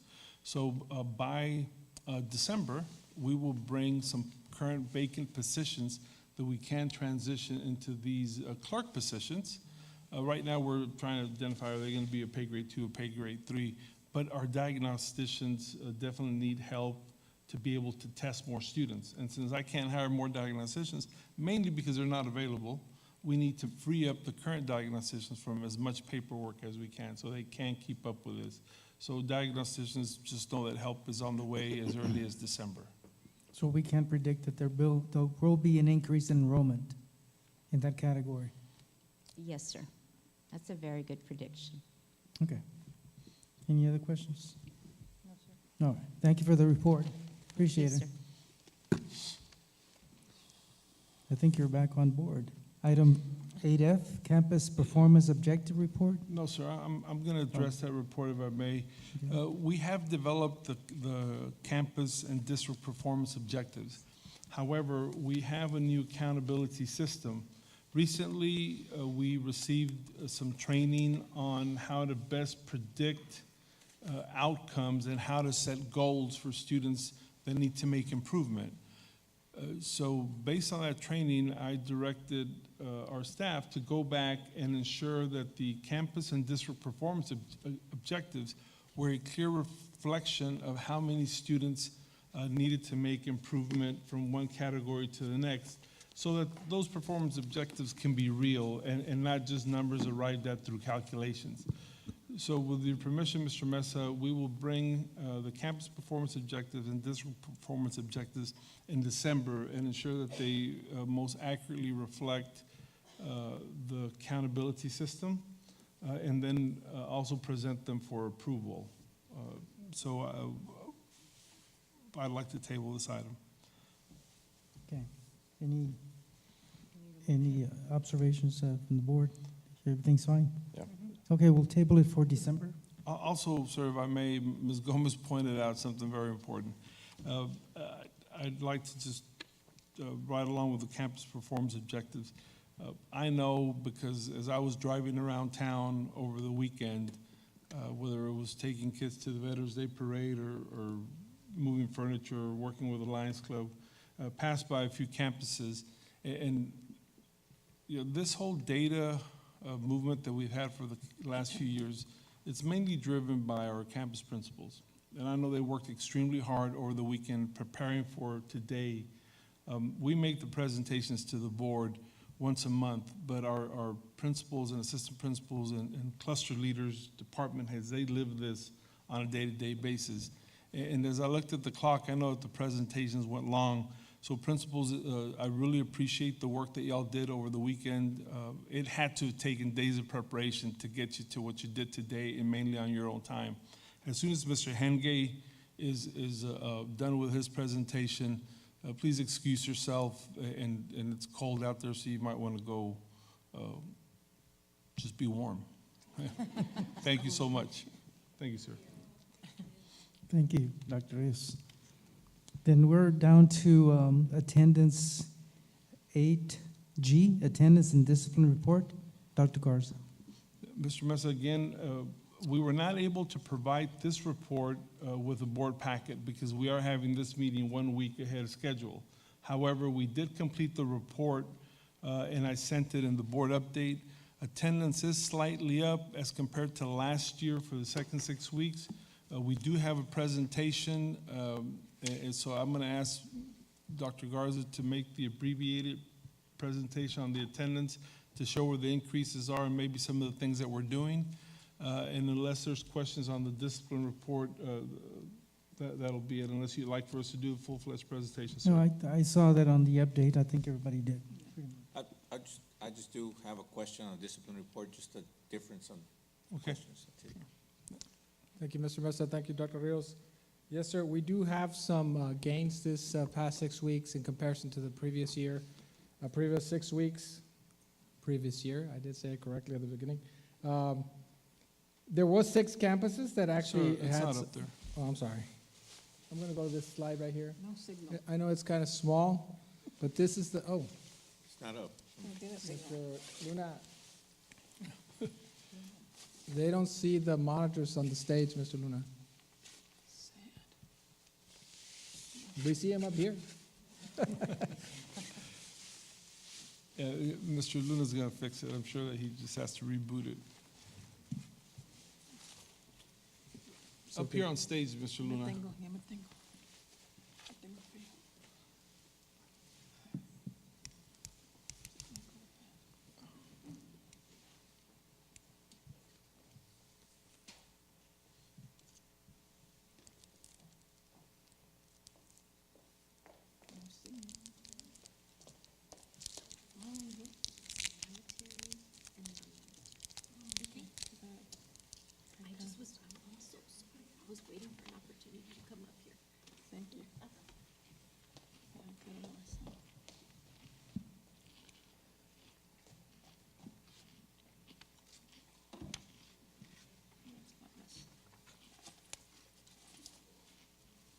Okay.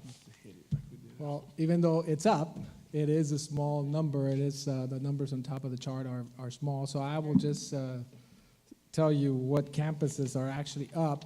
Del Rio High School with its satellites is up 0.34%. San Felipe Memorial is up 0.26.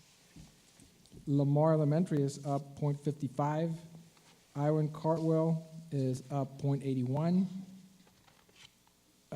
Dr. Lonnie Green is up 0.37, and the one with the biggest gain is Ruben Chavira with 1.16. Actually, they're the ones that won the gap this past 6 weeks, and Lonnie Green won it for the elementary.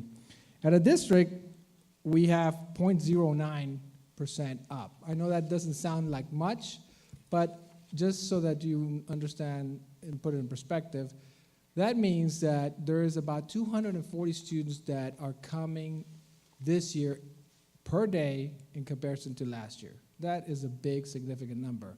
I know it's only 0.09, but when you calculate everything, there's a lot more kids coming to school in comparison to the previous year, about 240. So what we're doing, several schools are doing several things besides what we already do, but we asked some of the principals to send us some information of what they're doing, and here are some of the items that they presented to us. They're doing weekly review of absences by the committee members that we organized this past summer. We're also doing home visits by the administrator once a student reaches 10 absences. And one of the schools, which is Calderon Elementary, is doing something called Family Loteria Night for all students and family with perfect attendance. So they invite the families of those students that actually had perfect attendance and have Loteria.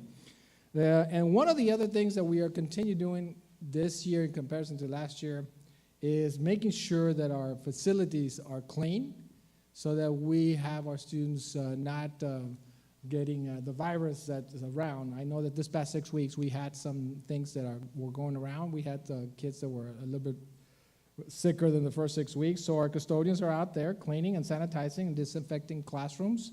And we're also having every classroom, once again, trained to make sure that they understand how important it is to wash their hands every time they can. So with that, those are, do you all have any questions for me?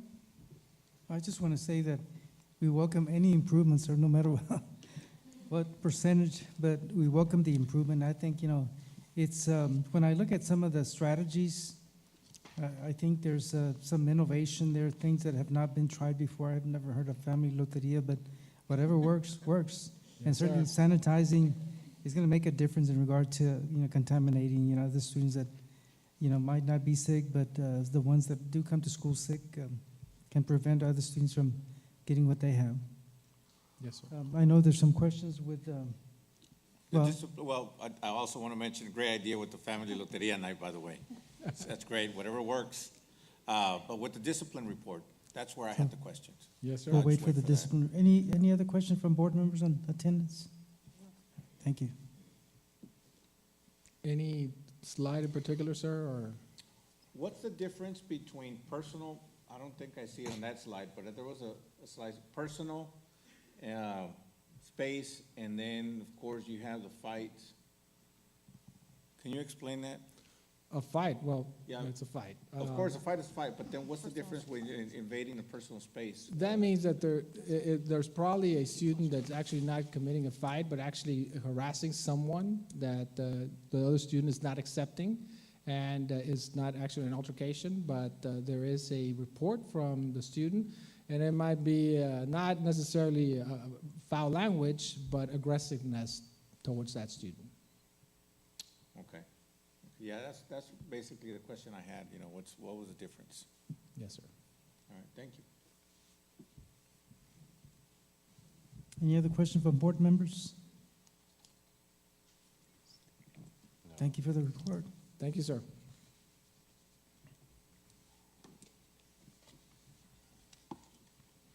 We're down to item 8H, facilities and construction update. Mr. Henge.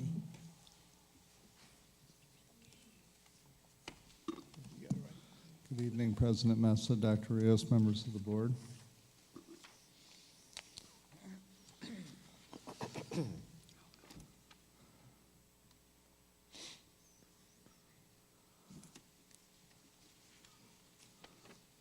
For our facilities and construction report for the month of November, we'll be looking at maintenance department, the Del Rio Middle School redesign work that's being done out there by our maintenance department, the monthly service requests that have been reported in for maintenance. Under technology, we'll be looking at the monthly service requests.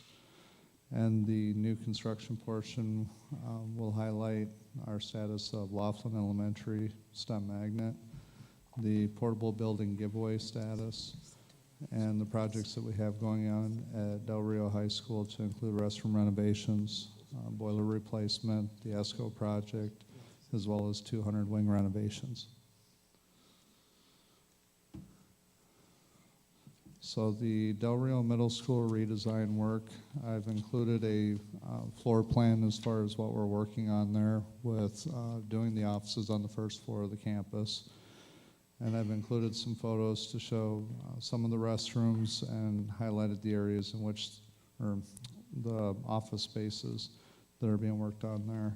In the upper left-hand corner, we have the counselors' waiting area with the 2 new offices that have been constructed. At this point, all the walls are up in the lower level area. The lower left-hand corner shows the principal's area for the principal's office, the conference room, as well as the principal secretary office. Over in the lower right-hand corner, we have the registrar area with another conference room. And here's some more photos to show the progress on the walls that are going up.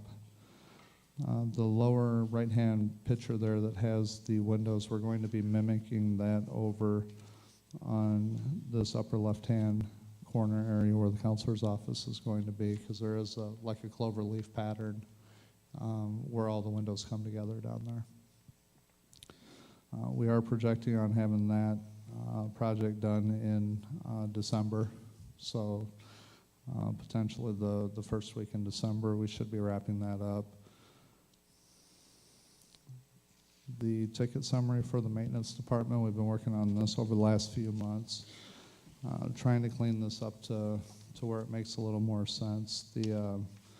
What we ended up doing was changing our ticket counts to start on August 13th, which is when the teachers came back this year, and we're doing an accrual over the whole school year. So this is from August until November 1st.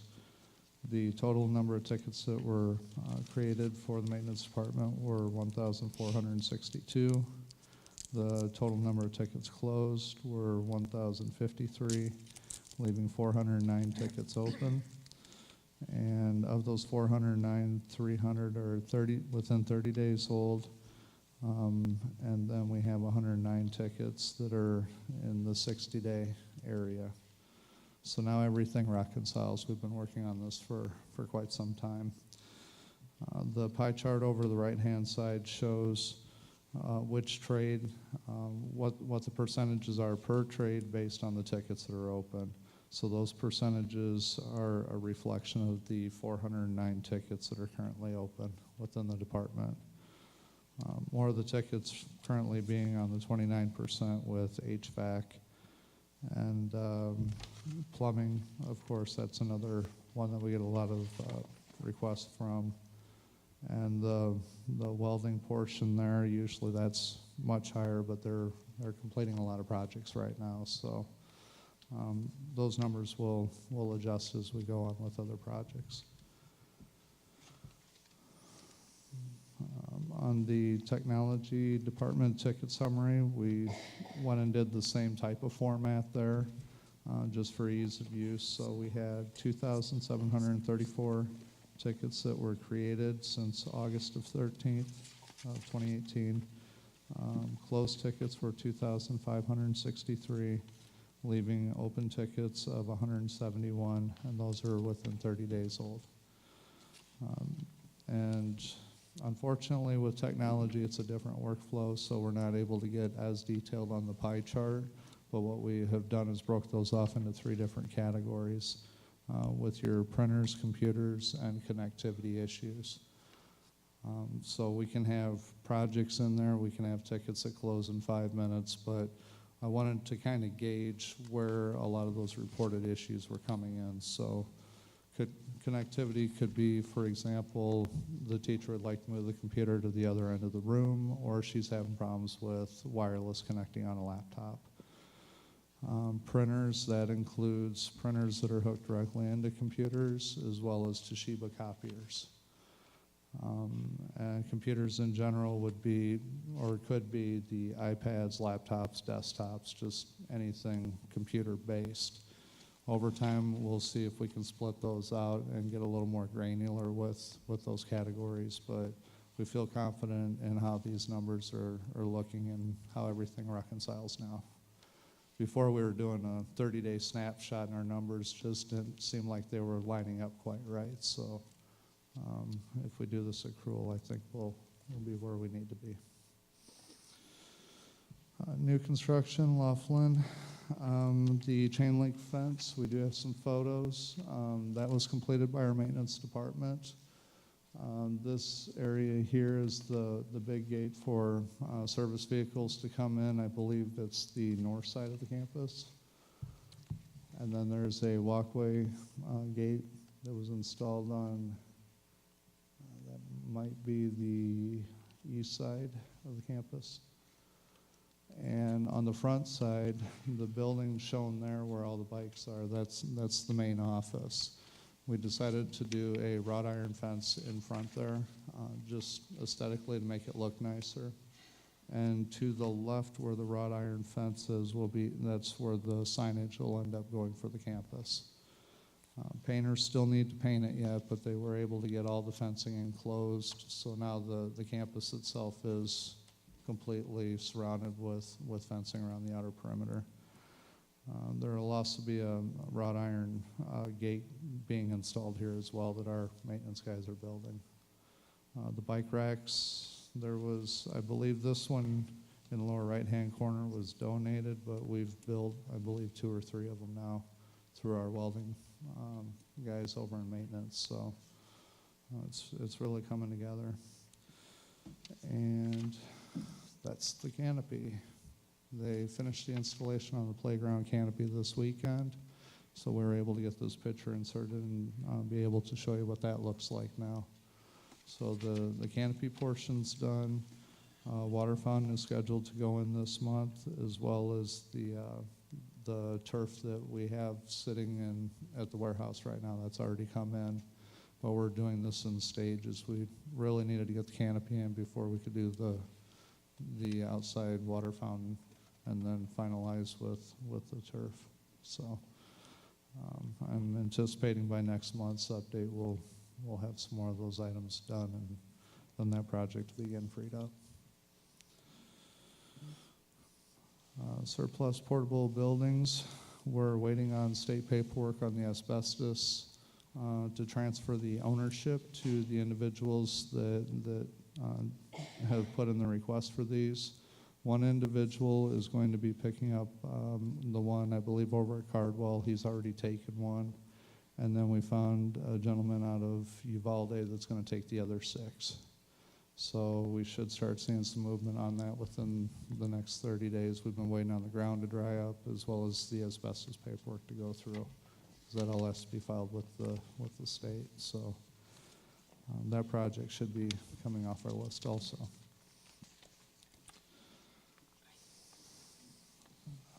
High school restrooms, we continue to work on those. I did include some updated photos as we go through the slide here. This is what they look like as of today, the female restroom side. We have the stalls in, the sinks are going in.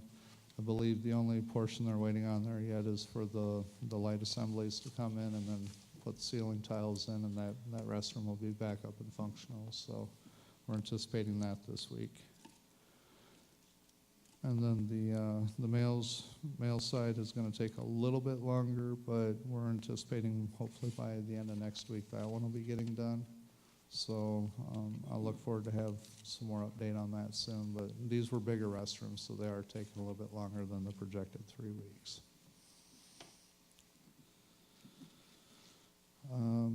Boiler replacement at Del Rio High School has been completed. They were able to do a pressure test last week on everything up there, and we do now have hot water and heat at the high school. So, thank you.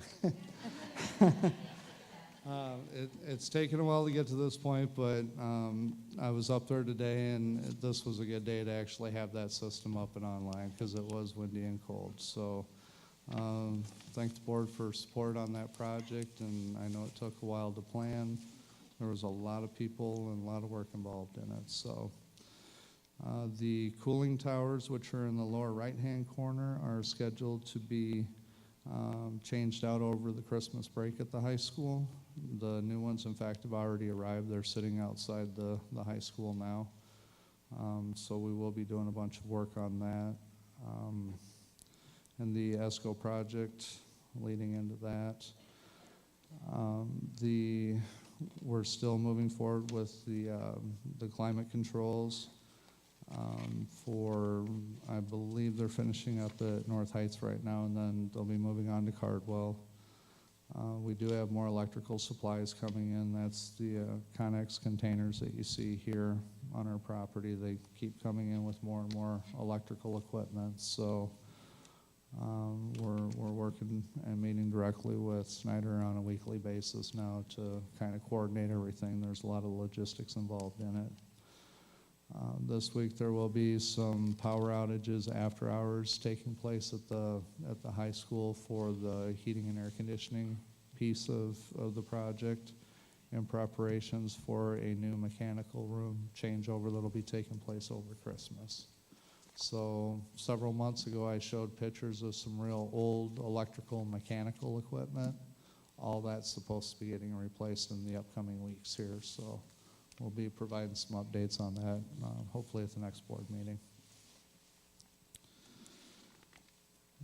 And the Del Rio High School 200 wing renovation. I've included kind of a sample of what we're looking at doing here as far as the schematic design for the 200 wing. The 400 doesn't have as many changes going on, but this one at the 200 wing shows increases to 2 classrooms here, and then we mirrored them on the other side. So this is space that we already have. It's just dead space in between the walls.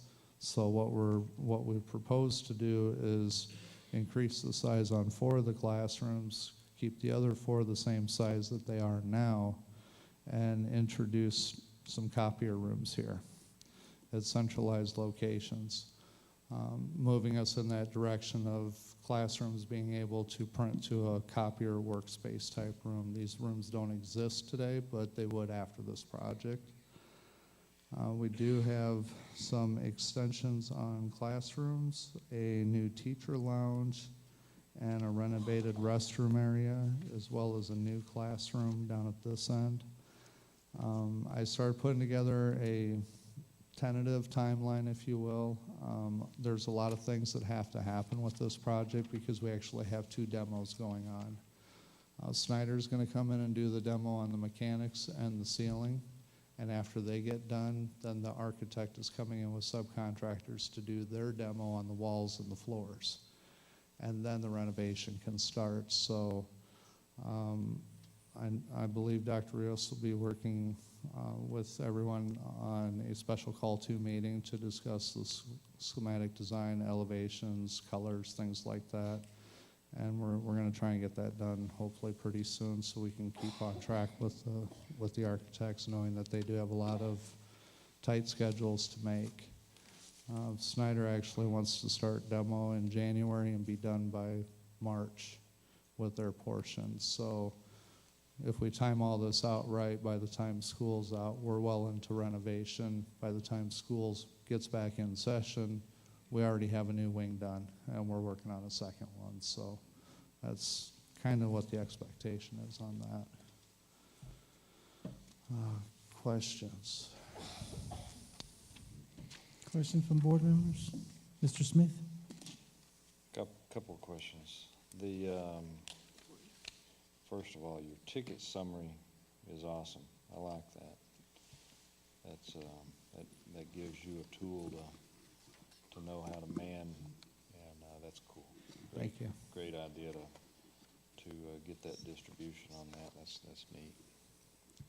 In the middle school improvements, how are you segregating that off to where the kids don't get in the middle of that? Right now, it's pretty easy because the areas that we're doing, they're not being occupied. So we can close the doors, we can work in there. We have area to save materials or set the materials aside. We lock those areas down. For the areas that do have staff working out of them, we're working with campus administrators that when the new area opens up, we'll shuffle them over and then we'll block off that area and work there. So the construction area is really non-intrusive. Mr. Smith, if I may, Mr. Smith. The area where we did displace students, we worked with the staff to first build the upstairs room, and it was mainly a lab.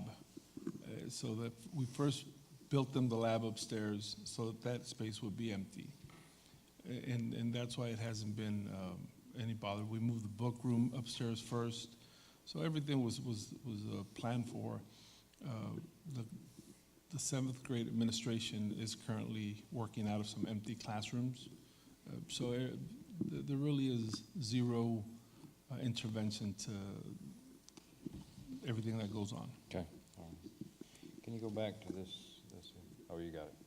Yes, sir. No, this is a different. My picture is different than that picture. Is it? If so, I apologize. that I had the same one there. Yeah, I'm just trying to tie this.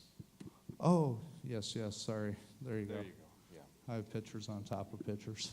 Okay, out of my ignorance.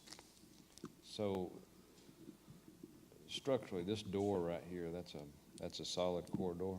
Yes. Is that a big enough frame for that? Yes, they're, what are they, 34? 3 foot. They're 3 foot. Yeah, is that- They're is that- ADA compliant. Yeah, so the framework on it, I mean, you got that big heavy door against that small frame with the window right there, that's not gonna be a problem. Yeah, that was already there, Mr. Smith. That big door, are you looking at the bottom right-hand side? Yeah, Yeah, that was already there. It's the inside of the office that we're working with. okay, all right, got it. As a matter of fact, we're using that same design on the offices that we're building in the book room. That was, I believe, Mr. Jimenez's suggestion, which is a good one. Have a feature in architectural design, sir. Yeah, very good. So the other question is tied to the excess real estate. Where are we at with that piece? With what, I'm sorry? The excess real estate that we've got. You gave a good update on the portable buildings, but that excess real estate, what are we doing with that? Wagon wheel, sir. Yes. Wagon wheel, currently, we've already had someone go out, look at the property to assess the value of it. We're going through the procurement process, and then he'll be releasing his report, so I'll have that one soon. Okay. And then as far as the properties that we're opening up, I would imagine that'll probably go through our operations workshop, what future plans might be for that. Okay, good job on the boiler, that's cool. Okay, thank you. And I guess that's all I've got. Anyone else?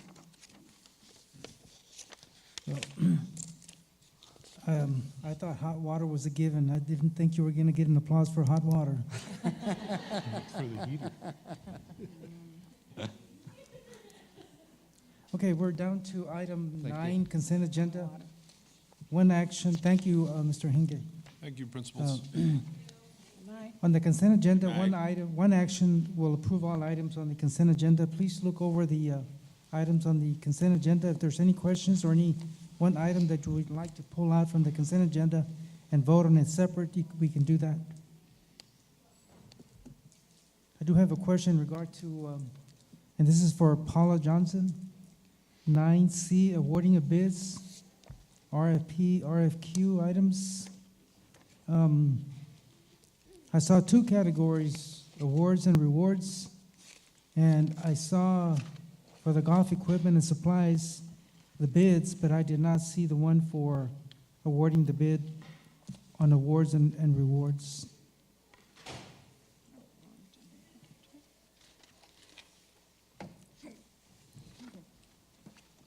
I remember, I think, page 40. It's page 27, sir? Um, Page 27? 27? 40. Uh-huh. 47? 47?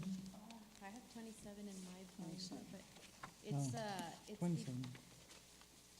I've got page 25 is the actual memo.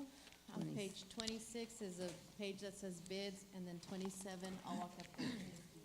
Well, see, I'm looking at page 34 because you have the items for golf, but I don't see the award for the awards and rewards. They start on page 29, Mr. Mesa. They're written out. It's done spread differently because the bid was different. It was more of a discount bid. And it goes 29 through 33 or 32. So I guess my question has to do with, I can see clearly on the golf supplies and equipment, but I can't see who was awarded the bid for awards and rewards. Each vendor is, like, say, on page, 30? on page, let me, I'm sorry. On page 29. On page 29, I have all the vendors listed that were awarded. And then the following page, each vendor is listed and with what they were actually awarded.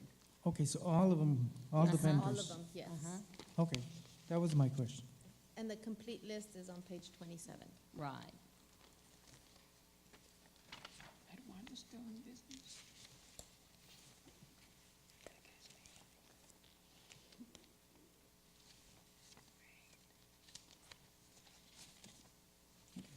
Okay, just so I can understand, I thought that we would select one vendor, so all of them? No, would be- they were all awarded. Okay, Yes.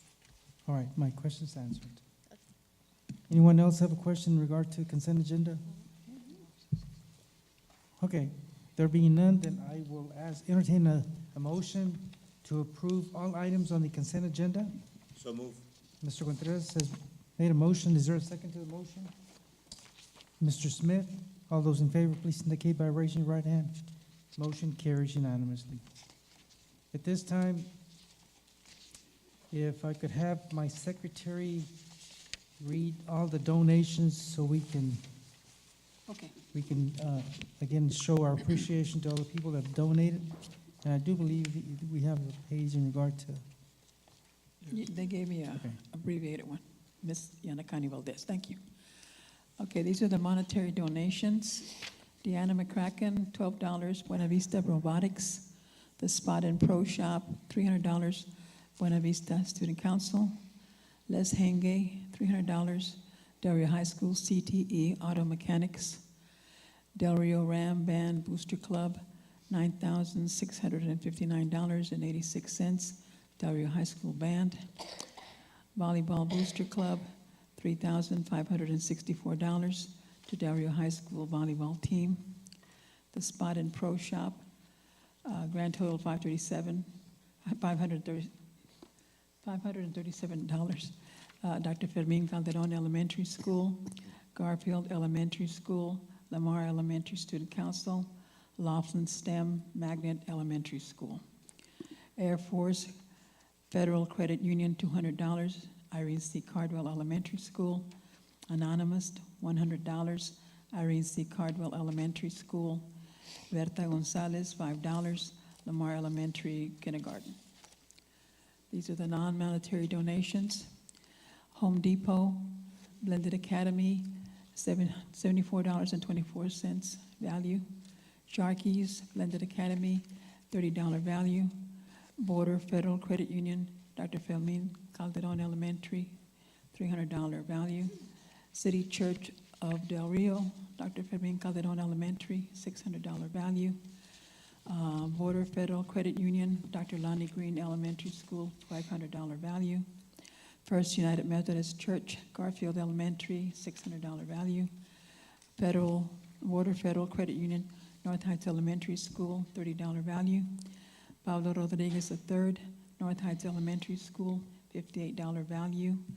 And several vendors, San Felipe Del Rio CISD Health and Wellness Fair, for a grand total of $985 value. Thank you. thank you very much. As always, we acknowledge our appreciation to all the people that have donated items to our district. We certainly appreciate everything you can do to assist our students and our faculty as well.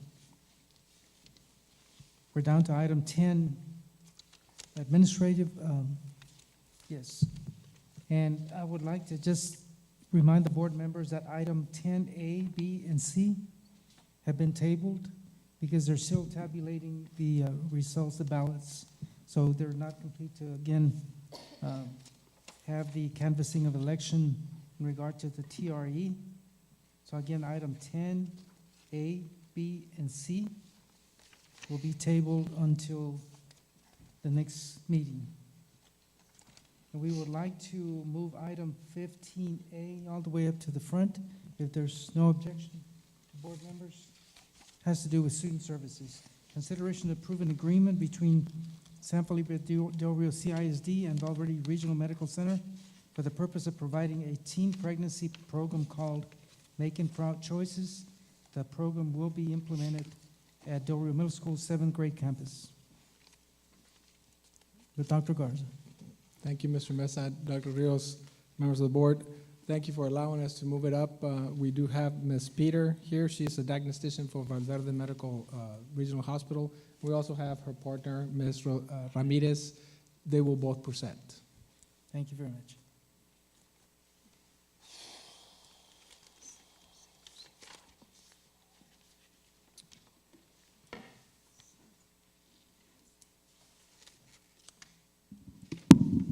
Thank you, Dr. Good evening, Dr. Rios, President Meza, and members of the board. Thank you for giving us this opportunity to present to the board. We were hired at Valverde Regional Medical Center as population health coordinators to address health needs of our community. One need we felt was maybe making more education available for preventing teen pregnancy, and also to address, to lower the sexually transmitted disease rate in Valverde County.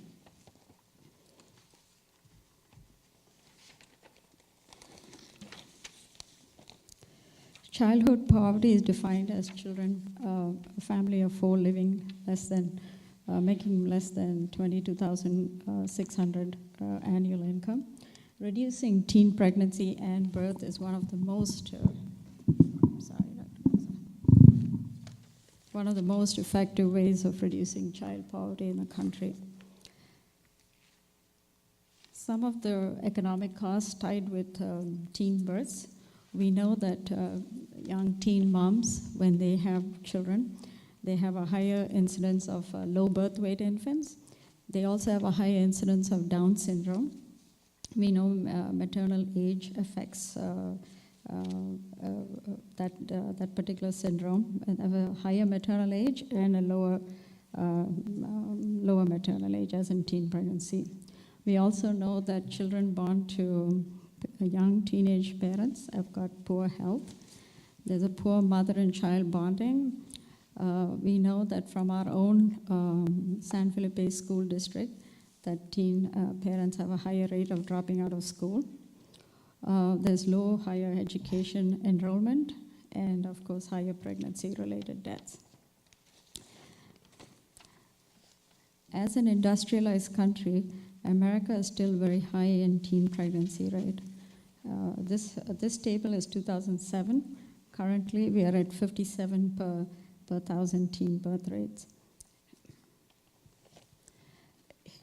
Teen births, Hispanic by ethnicity. If you look at that bar graph, this is a 2011 bar graph. And if you look at the Hispanic rate, it's still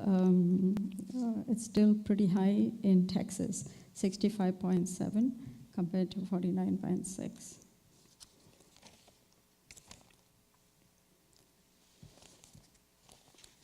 Now, teen pregnancy rate overall has dropped significantly.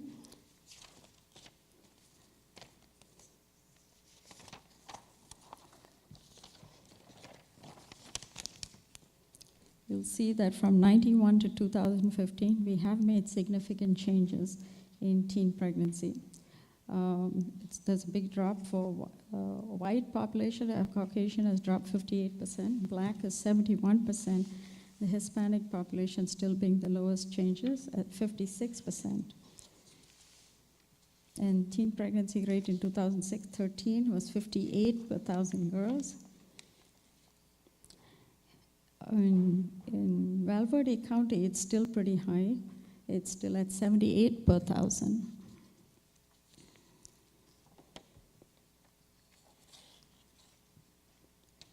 And at this graph again, you'll see even though there's a big decline in teen pregnancy, the red line is the Hispanic line, Hispanic rate, and it shows that it's still pretty high at 41.7 compared to the other races.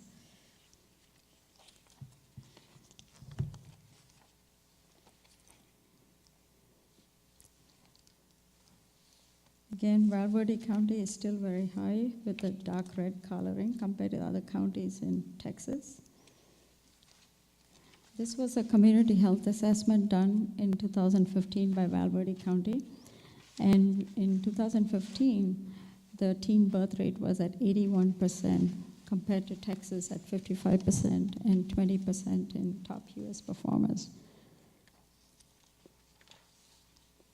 And in 2016, that has dropped to 73, and it's still pretty high compared to 15 average US and 41 in the state of Texas. That's again for Valverde County. Teen pregnancy is usually ages between 15 to 19 per 1,000 live births. Texas also has a very high rate of repeat teen pregnancy. It costs the taxpayers $1.1 billion. And I think we have to remember not only in revenue, but also there's a big human cost.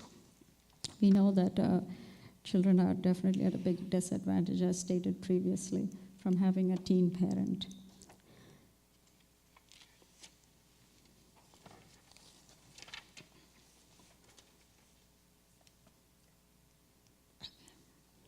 I spoke to the mayor about this particular issue, that we noticed. I was reading in the literature that usually 9 months after breaks, we are noticing the spikes in pregnancy rate in teens.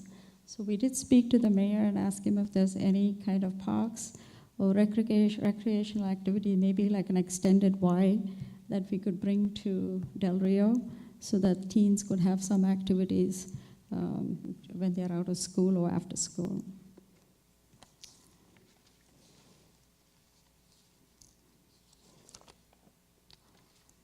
The number of teen pregnancies, this is not counting children below 15 years, teens below 15. We see almost 12% of the deliveries in Valverde Medical Center, just in Valverde, not other birthing centers, is born to teen parents. And again, the statistics is only between 15 to 19. We do know that there are younger parents.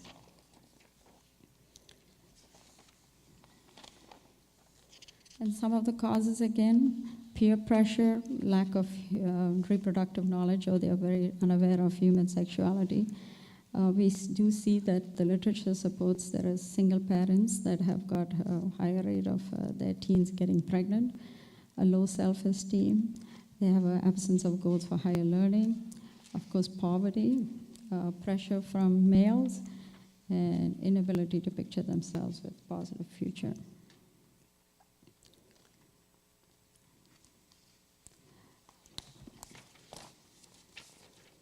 Now, this is a graph showing the rate of sexually transmitted diseases in Valverde County. 1 in 4 teens will contract an STD. That's the national rate. And again, the red line depicts the Valverde County. And you see the little spike up again by 2015. Our rate in Valverde County is about 490 chlamydia cases per 100,000 population. But if you go to the next, this was submitted to me from Valverde County Statistics, and the slide actually they made a mistake. So I just want to tell you the 2017 that is quoted, the number there, 19 for male, 127 for female, and total of 146. That's actually the total. For 2017, we did see a slight increase in male of 8 cases of chlamydia.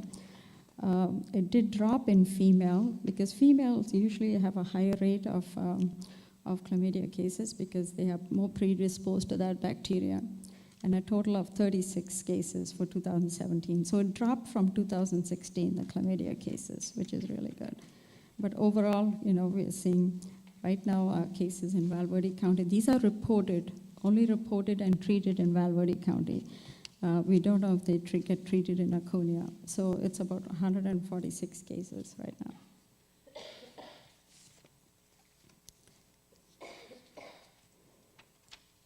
We know that teens who are pregnant are going to not be able to complete school. And this is our own blended school and high school, San Felipe School District numbers. And if you look at the last line, which is 2018-2019, and you see the 12th grade, I chose that. There were 32 total students. That number includes even dads. So there will, and if you go to the bottom bar graph, bottom column, the total for that 38 is 32 is split between 11 were pregnant or receiving postpartum services, and 14 are parents. So this is only 9 weeks of school. So we've got about 20 or 24 more weeks. So there's a total of 32 pregnant or pregnancy-related services being given to 12th graders. So again, the biggest disadvantages of these children getting pregnant is dropping out of high school. So if you see the last column and you see graduates, So if you see graduates in the last column, 2017-18, only 55% of the teens who are receiving any pregnancy-related service, whether they may be pregnant, postpartum, or parent dads, only 55% of them have graduated. So that's a number we really want to see improve.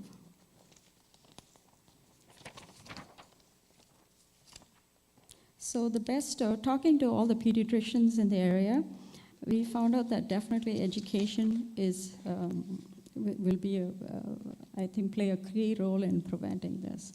So I know Dr. Rilini is conducting a clinical trial in the high school right now called Big Decisions, and they are going to most probably implement that program in the high school. So we've talked to the pediatricians, and they said that children in the middle school, they usually are a great age to learn about human sexuality because they are entering puberty. They are going through body changes, learning about their human bodies, and we will definitely see some significant benefits of talking to middle school kids. So we chose this program. It's a very interactive program. Marlon Ramirez has worked with this program in Eagle Pass, and she said that it's an evidence-based program, and she's going to give you some information on it. Thank you. Good evening. As Ms. Peter was mentioning, we did go with this curriculum because we've seen it implemented, especially in Eagle Pass. We did see a drop while implementing this curriculum. The name of the curriculum is called Making Proud Choices. We do want to point out that it's an evidence-based curriculum. It does have a reduction of risky behaviors. We are not only targeting pregnancy, but we're also targeting those behaviors such as drugs, alcohol, any type of behavior that places the student at risk. This curriculum is broken down into 8 modules. Modules include anywhere from goal setting, the impact pregnancy can have on their goals, the important information on sexually transmitted diseases as well as HIV, identifying and preventing sexually transmitted diseases, identifying and preventing pregnancy, and it also includes negotiation skills and refusal skills for the students. The curriculum is appropriate for middle school students. It also opens the room for conversation between the parents. This is a topic that, unfortunately, our parents don't know how to bring up to our students. So if we start implementing and teaching it gives us that opportunity for students to take back home information and opens communication between the parents. The curriculum also has activities. There are videos, there are interactive role plays, and it has a lot of room for open discussion. As mentioned, the curriculum is evidence-based. The goals from the curriculum are to empower adolescents to make healthy decisions, to decrease sexually transmitted diseases as well as pregnancy. And the components are, we need to talk to our students about this information. The delivery message, as mentioned, they are youth-centered discussions, games and interactive activities and role plays, videos, DVDs, and we get a lot of feedback from the students. What I've seen happen as well, when we start the communication with the students, we also start getting phone calls from parents asking for resources and what's available to them. I do want to point out that we are also going to go with consent from the parents. Parents are going to have that decision if they want their son or daughter to be an active participant in this program. And going back again to talking about making proud choices and being evidence-based curriculum, There was a study that has been done on this curriculum. The population was 6th and 7th grade students. It was a minority group. There were 3 middle schools serving low-income communities in Philadelphia. It was mixed gender groups as well as gender-based groups. The findings that they found from this curriculum was that there was a delay of intention of sexual intercourse. So the curriculum does focus on abstinence, but it's an abstinence-based curriculum as well. It also, for those that were already active, it did decrease their frequency of sex. It increased their knowledge of positive attitudes towards practicing safe sex. It increased knowledge on sexually transmitted diseases. Adult and peer facilitators were equally effective, and it was an in-school-based curriculum that was practiced.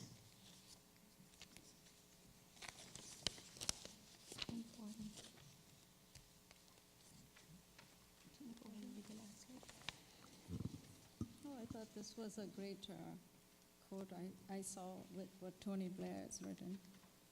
Said, you're still a child when you're 14, and in a civilized society, children should not be having children. Prime Minister Tony Blair, I think it was in 2007, that they had a high epidemic of teen pregnancy, and he called it a shameful part of the United Kingdom, and with many, with different kind of help from education to, especially with the professional community, they were able to lower it tremendously. Thank you. Question from board members, Mr. Smith? Yeah, so couple questions. With tied to funding, where is this funded from? The responsibility of the district is going to be buying the curriculum. It's about $640. The presentation of the courses, of the lessons, is really the hospital's responsibility. Okay, and then how do you take that and schedule it with the kids? You say it's based on parental agreement, so it's like, how's that schedule tied to that? Yes, sir. It's going to be, we're going to be doing the same thing that we did with the services that we're providing at the freshman campus. There is a form that we'll send home. The lessons will be presented during social studies classes. And it's only 8 modules, 8 lessons. Okay. 1 hour per module. Okay, and that's scheduled by, like, throughout the full year, or during Yes, sir. an 8-week period, or? Yes, so no, I will sit down with the principals. The principals already know that this program is coming in, and it'll be, the logistics will be ours. It's 8 lessons in social studies, 7th grade. So the kids that choose to select to go to that, they get pulled out of class, or it's done with, or how's that isolated? More than likely, that's exactly what we're going to do. If there's 5 teachers in social studies, and if one, let's say there's 30 kids that do not want to participate, they will be moved to another room, and we'll do the lessons in that classroom. Okay. So they will be pulled. Yeah. Okay, very good, thank you. Mr. Smith, if I may, we did a similar curriculum, I'm going to say 14 years ago at Del Rio Middle School, and there was maybe 30 students that whose parents did not consent. So it's very doable, and we'll definitely work hard to get everybody's consent. So we appreciate, Mr. Mesa, board members, the community outreach center at the hospital, all they're doing, because in reality, all we're going to pay is $650 for the curriculum. They are going to handle the rest. It's my understanding that there's an agreement, a memorandum of understanding. Yes, sir, it is in the packet that we sent to Yes. the board members. Okay, so would you be making the recommendations? Yes, sir. Okay, thank you.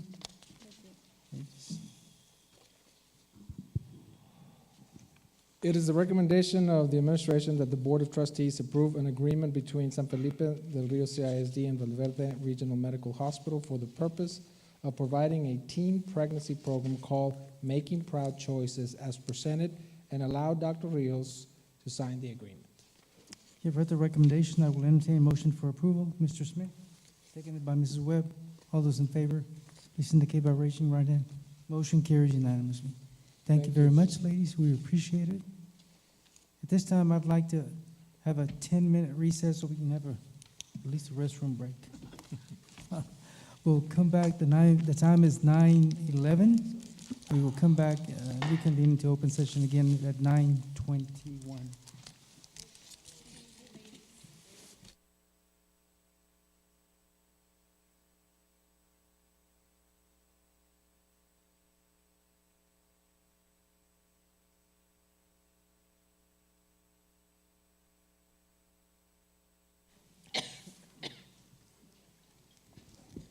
Okay, we're back in session after our 10-minute recess. We're on the agenda 10D, consideration to approve the first reading of localized policy affecting policy DEA local, compensation and benefits, compensation plan. Sandra Hernandez. Good evening, Mr. Mesa, Dr. Rios, and members of the board. This evening, I am presenting one localized policy. That policy is DEA local. It is compensation and benefits compensation plan. This particular policy, we are recommending some revisions which would allow us to provide further guidance on the pay during an unexpected or an emergency school closing. The new language is going to clarify the delegation to the superintendent, the authority to direct the non-school closure of the school when the superintendent determines that the closure serves a public purpose, and that during any non-school closing, all employees shall be continued to be paid for his or her regular duty schedule, provided that the employee remains on standby to immediately return to work if so directed by the superintendent. Also, language has been added to clarify the pay for auxiliary employees who are required to work during that emergency closing. If you recall back in February, we did have a school closure. We did have to bring to the board a resolution that would help clarify the pay. We did not have that in policy, and so now we are presenting a policy with that language. Questions from board members? Hearing none, would you give us the recommendation, please? Yes, sir.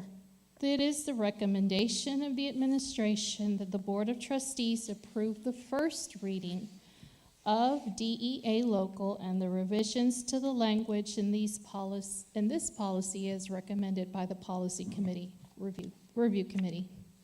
Thank you. You have heard the recommendation from administration. I will now entertain a motion for approval. Mrs. Webb, seconded by Mr. Contreras.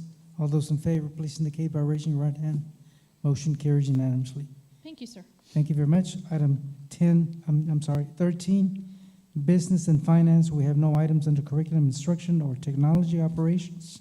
We're down to item 13A, consideration to approve second reading of policy CDA local to include independent sources of instruction for training of investment officers, resolution adopting authorized broker-dealer list, and resolution regarding review of the investment policy.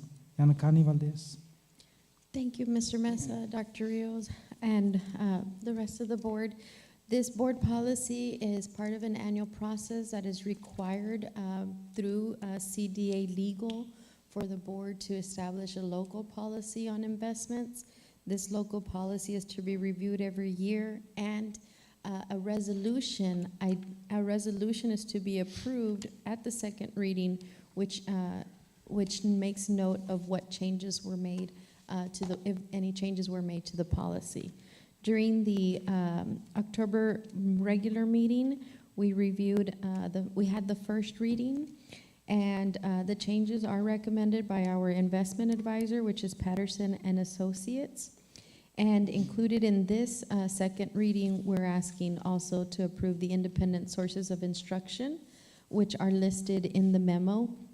These having multiple independent sources of instruction allows the opportunity to schedule the training that is required for the investment officers, which are currently identified as the superintendent and chief financial officer. Are there any questions? Questions?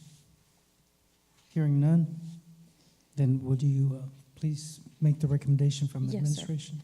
And I'm sorry, one clarification to the agenda item. The resolution for the authorized broker and dealer list, that was already approved in 2016. We have no changes, so that will not be part of the recommendation because that will not be updated.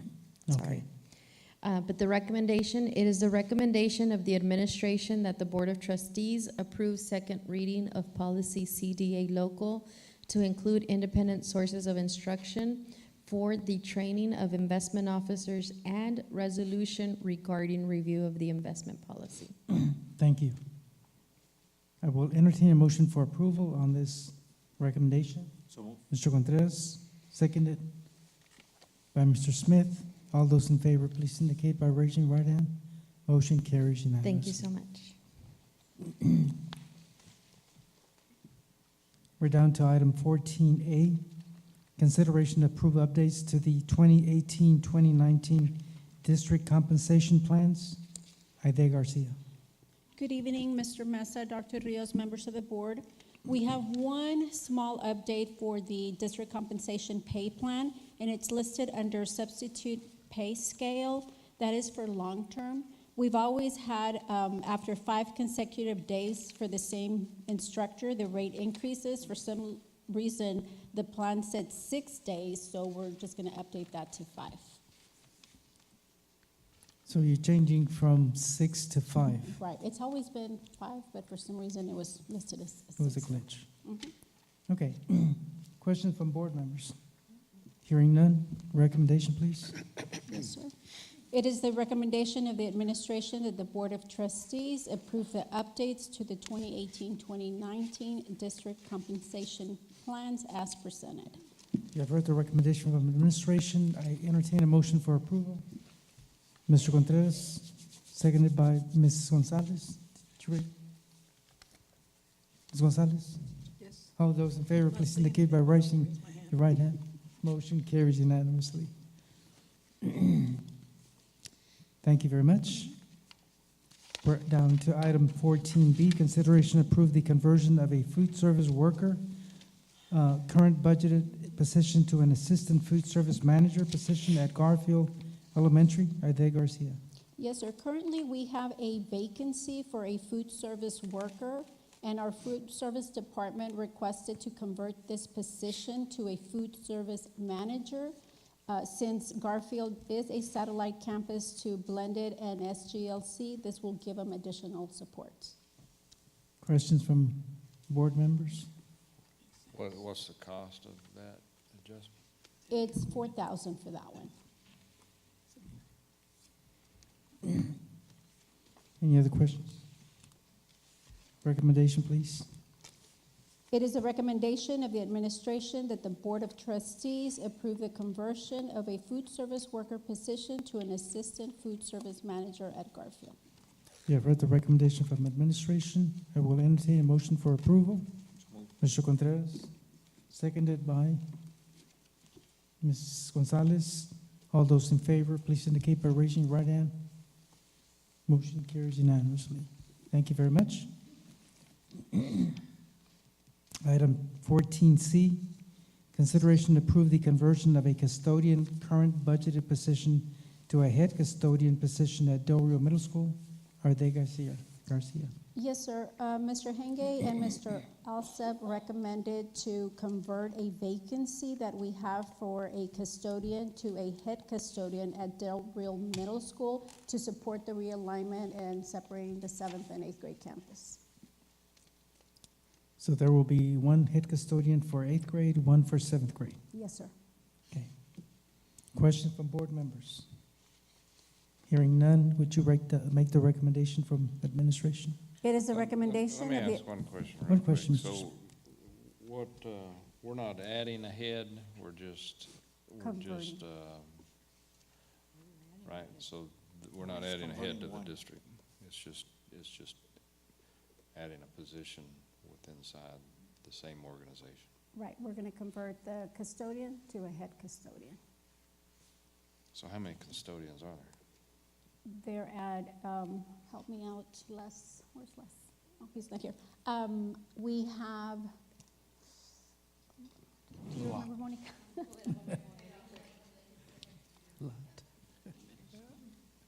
I want to say like 5 or 4. No, Oh, no. how many custodians at Del Rio Middle, 7th and 8th grade? It's 4 up and 4 down, I believe, is what we're. Okay, I know 4 or 5. Okay, so you'd ultimately end up with 1 leader and 3. Is that right? For each? Right. Okay, got it. Thank you. So basically, the responsibilities are to order supplies and make all the arrangements for purchasing items that are needed for the campus And they have a set. and supervising the other. Mhm. Okay, any other questions? Hearing none, the recommendation, please. It is a recommendation of the administration that the Board of Trustees approve the conversion of a custodian position at Del Rio Middle School to head custodian. You've read the recommendation. I will entertain motion for approval. So move. Mr. Contreras, is there a second by Mr. Smith? All those in favor, please indicate by raising your right hand. Motion carries. Mr. Smith? Oh, I'm sorry. Yeah. Okay, motion carries unanimously. Thank you. Item 14D, consideration to approve the interlocal agreement between San Felipe Del Rio CISD and Valverde Regional Medical Center for joint participation in a county-wide air ambulance membership. Aide Garcia. Yes, sir. In your packet, we included a copy of the interlocal agreement between San Felipe Del Rio CISD and Valverde Regional Medical Center for a joint partnership or participation in a county-wide air ambulance membership. And this is a continuation of the partnership that we have that was established in 2016. Questions from board members? So just out of memory, I thought that was a 3-year agreement, no? Dr. Rios? Sir, we approve the agreement every year. We brought forward the budgeted approval before, but now, for whatever reason, we didn't include the MOU. Right. But it will be a yearly thing that we do. This is for what length of time? For 1 year, yeah. Also, I know we have the amount on page 83. Mhm. Does that amount change at all? It did change from last year, because last year it was about 68. Right, Yannicka? It was about 68, and this year it's 78. Is there any rationale for that, Dr. Rios? Just the increased cost of maintaining the position. Because I would think that with the county, the school district, and the city in regard to participation, that would bring the cost even lower. All entities, I believe, are all in, aren't they? Yes, yes, sir. I don't have the report for you on how everyone else's went up, but it goes up together. It wasn't just our share that was increased. Okay. So I guess by the number of employees that we have, Yes. it's based on. I just wonder if you could possibly get more information at a later time and just Okay. update us on the increase. Okay, yes, sir. Do our employees know that they're not supposed to, if they see a charge, I mean, I know that when I was back at the city, we used to inform the employees that if and when they saw a charge for that, for us to bring it to our attention. Do our employees know? The employees do, and so does our third-party administrator. So whenever if TML would get charged, then they had the records there of how much Okay. they were covered. Correct me if I'm wrong, but shouldn't you get a membership card to carry with you? I don't remember about the membership card, Laura. No, I believe only if you upgrade it for additional once again, I'm going back to where they used to be with the city. If you upgrade it to the, I think there was an additional charge for $35 or $70, they would give you a card. That's is the my only. understanding. That's, yeah, if you were in a different city. I get a card and I get a key thing. Yes, I have a card too. Every time I renew it. Yes, Dr. Reed. We don't get a membership card, sir, because it's community-wide. So even individuals who are not employed with any of the entities, everyone within the county is covered. So they would have to issue a membership card to every citizen of the county. Okay. All right. Well, if you could update us in regard to the change in just that. Yes, sir. Okay. Any other questions? None? Recommendation, please. It is the recommendation of the administration that the Board of Trustees approve the interlocal agreement between San Felipe Del Rio CISD and Valverde Regional Medical Center for joint participation in county-wide air ambulance membership. Okay, you have heard the recommendation from administration. I will entertain a motion for approval. Mr. Contreras, seconded by Mrs. Webb. All those in favor, please indicate by raising your right hand. Motion carries unanimously. Thank you very much. We're down to item 14E, consideration to approve the employee job description and evaluation forms for the following: master plumber, master electrician. Aide Garcia. Yes, so currently in our compensation pay plan, these two positions are listed as general maintenance worker, licensed master plumber, and general maintenance worker, master electrician. So it was the recommendation of Mr. Alsop and Mr. Henge to change the titles to master plumber and master electrician. And the only other updates were under driving, operate light vehicle, and delete the supervision responsibility. Okay. Any questions from board members? Hearing none. The recommendation, please. It is a recommendation of the administration that the Board of Trustees approve the employee job descriptions, evaluation forms, and revise as discussed.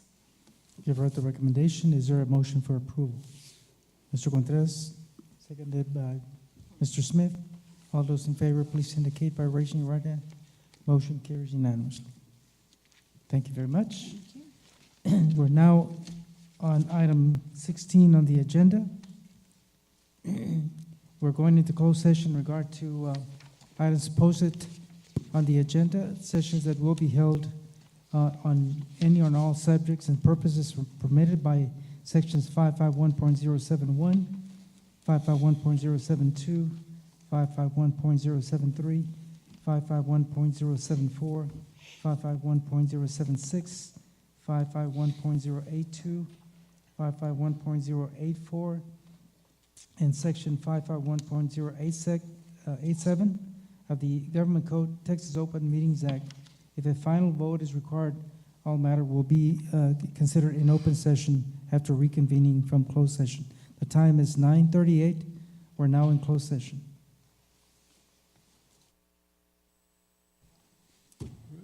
Okay, the time is 11:14 p.m. We're now reconvened into open session. No action was taken in executive. We're down to item 17A, consideration to approve personnel report to include the following: new hires, district vacancies, retirements, and resignations. Aide Garcia. Yes, sir. It is the recommendation of the administration to recommend the following new hire: Epifanio Segura III for science teacher at Del Rio Middle School. You've heard the recommendation from administration. Is there a motion for approval? Mr. Smith, seconded by Mr. Contreras. All those in favor, please raise your right hand. Motion carries unanimously. Item 17B, consideration to approve salary adjustments to include, but not limited to, the following, as discussed in closed session: service credit, salary matrix adjustment. Yes, Aide sir. Garcia. Yes, it is the recommendation of the administration that the Board of Trustees approve the salary adjustments as discussed in closed session. You've heard the recommendation. Is there a motion for approval? So moved. Mr. Contreras, seconded by Mrs. Webb. All those in favor? Motion carries unanimously. We're down to superintendent's report. Just note that the the December meeting, because of the winter holidays, will be scheduled on the second Monday of December, which is, December 17th? Oh, my correction. December 17th is the third Monday. However, this Monday, we will have a special call meeting to do the canvassing of the votes and approve maybe one construction item. So far, we have 3 board members that can attend. We'll work with Mr. Overfeld and Ms. Haynes, who are absent, and hopefully one of them can come. It'll be Monday at 5 o'clock. So Sandra, if you'll have your personnel here, and Ms. Valdez, and Mr. Henge. Everybody else, we'll see you here also.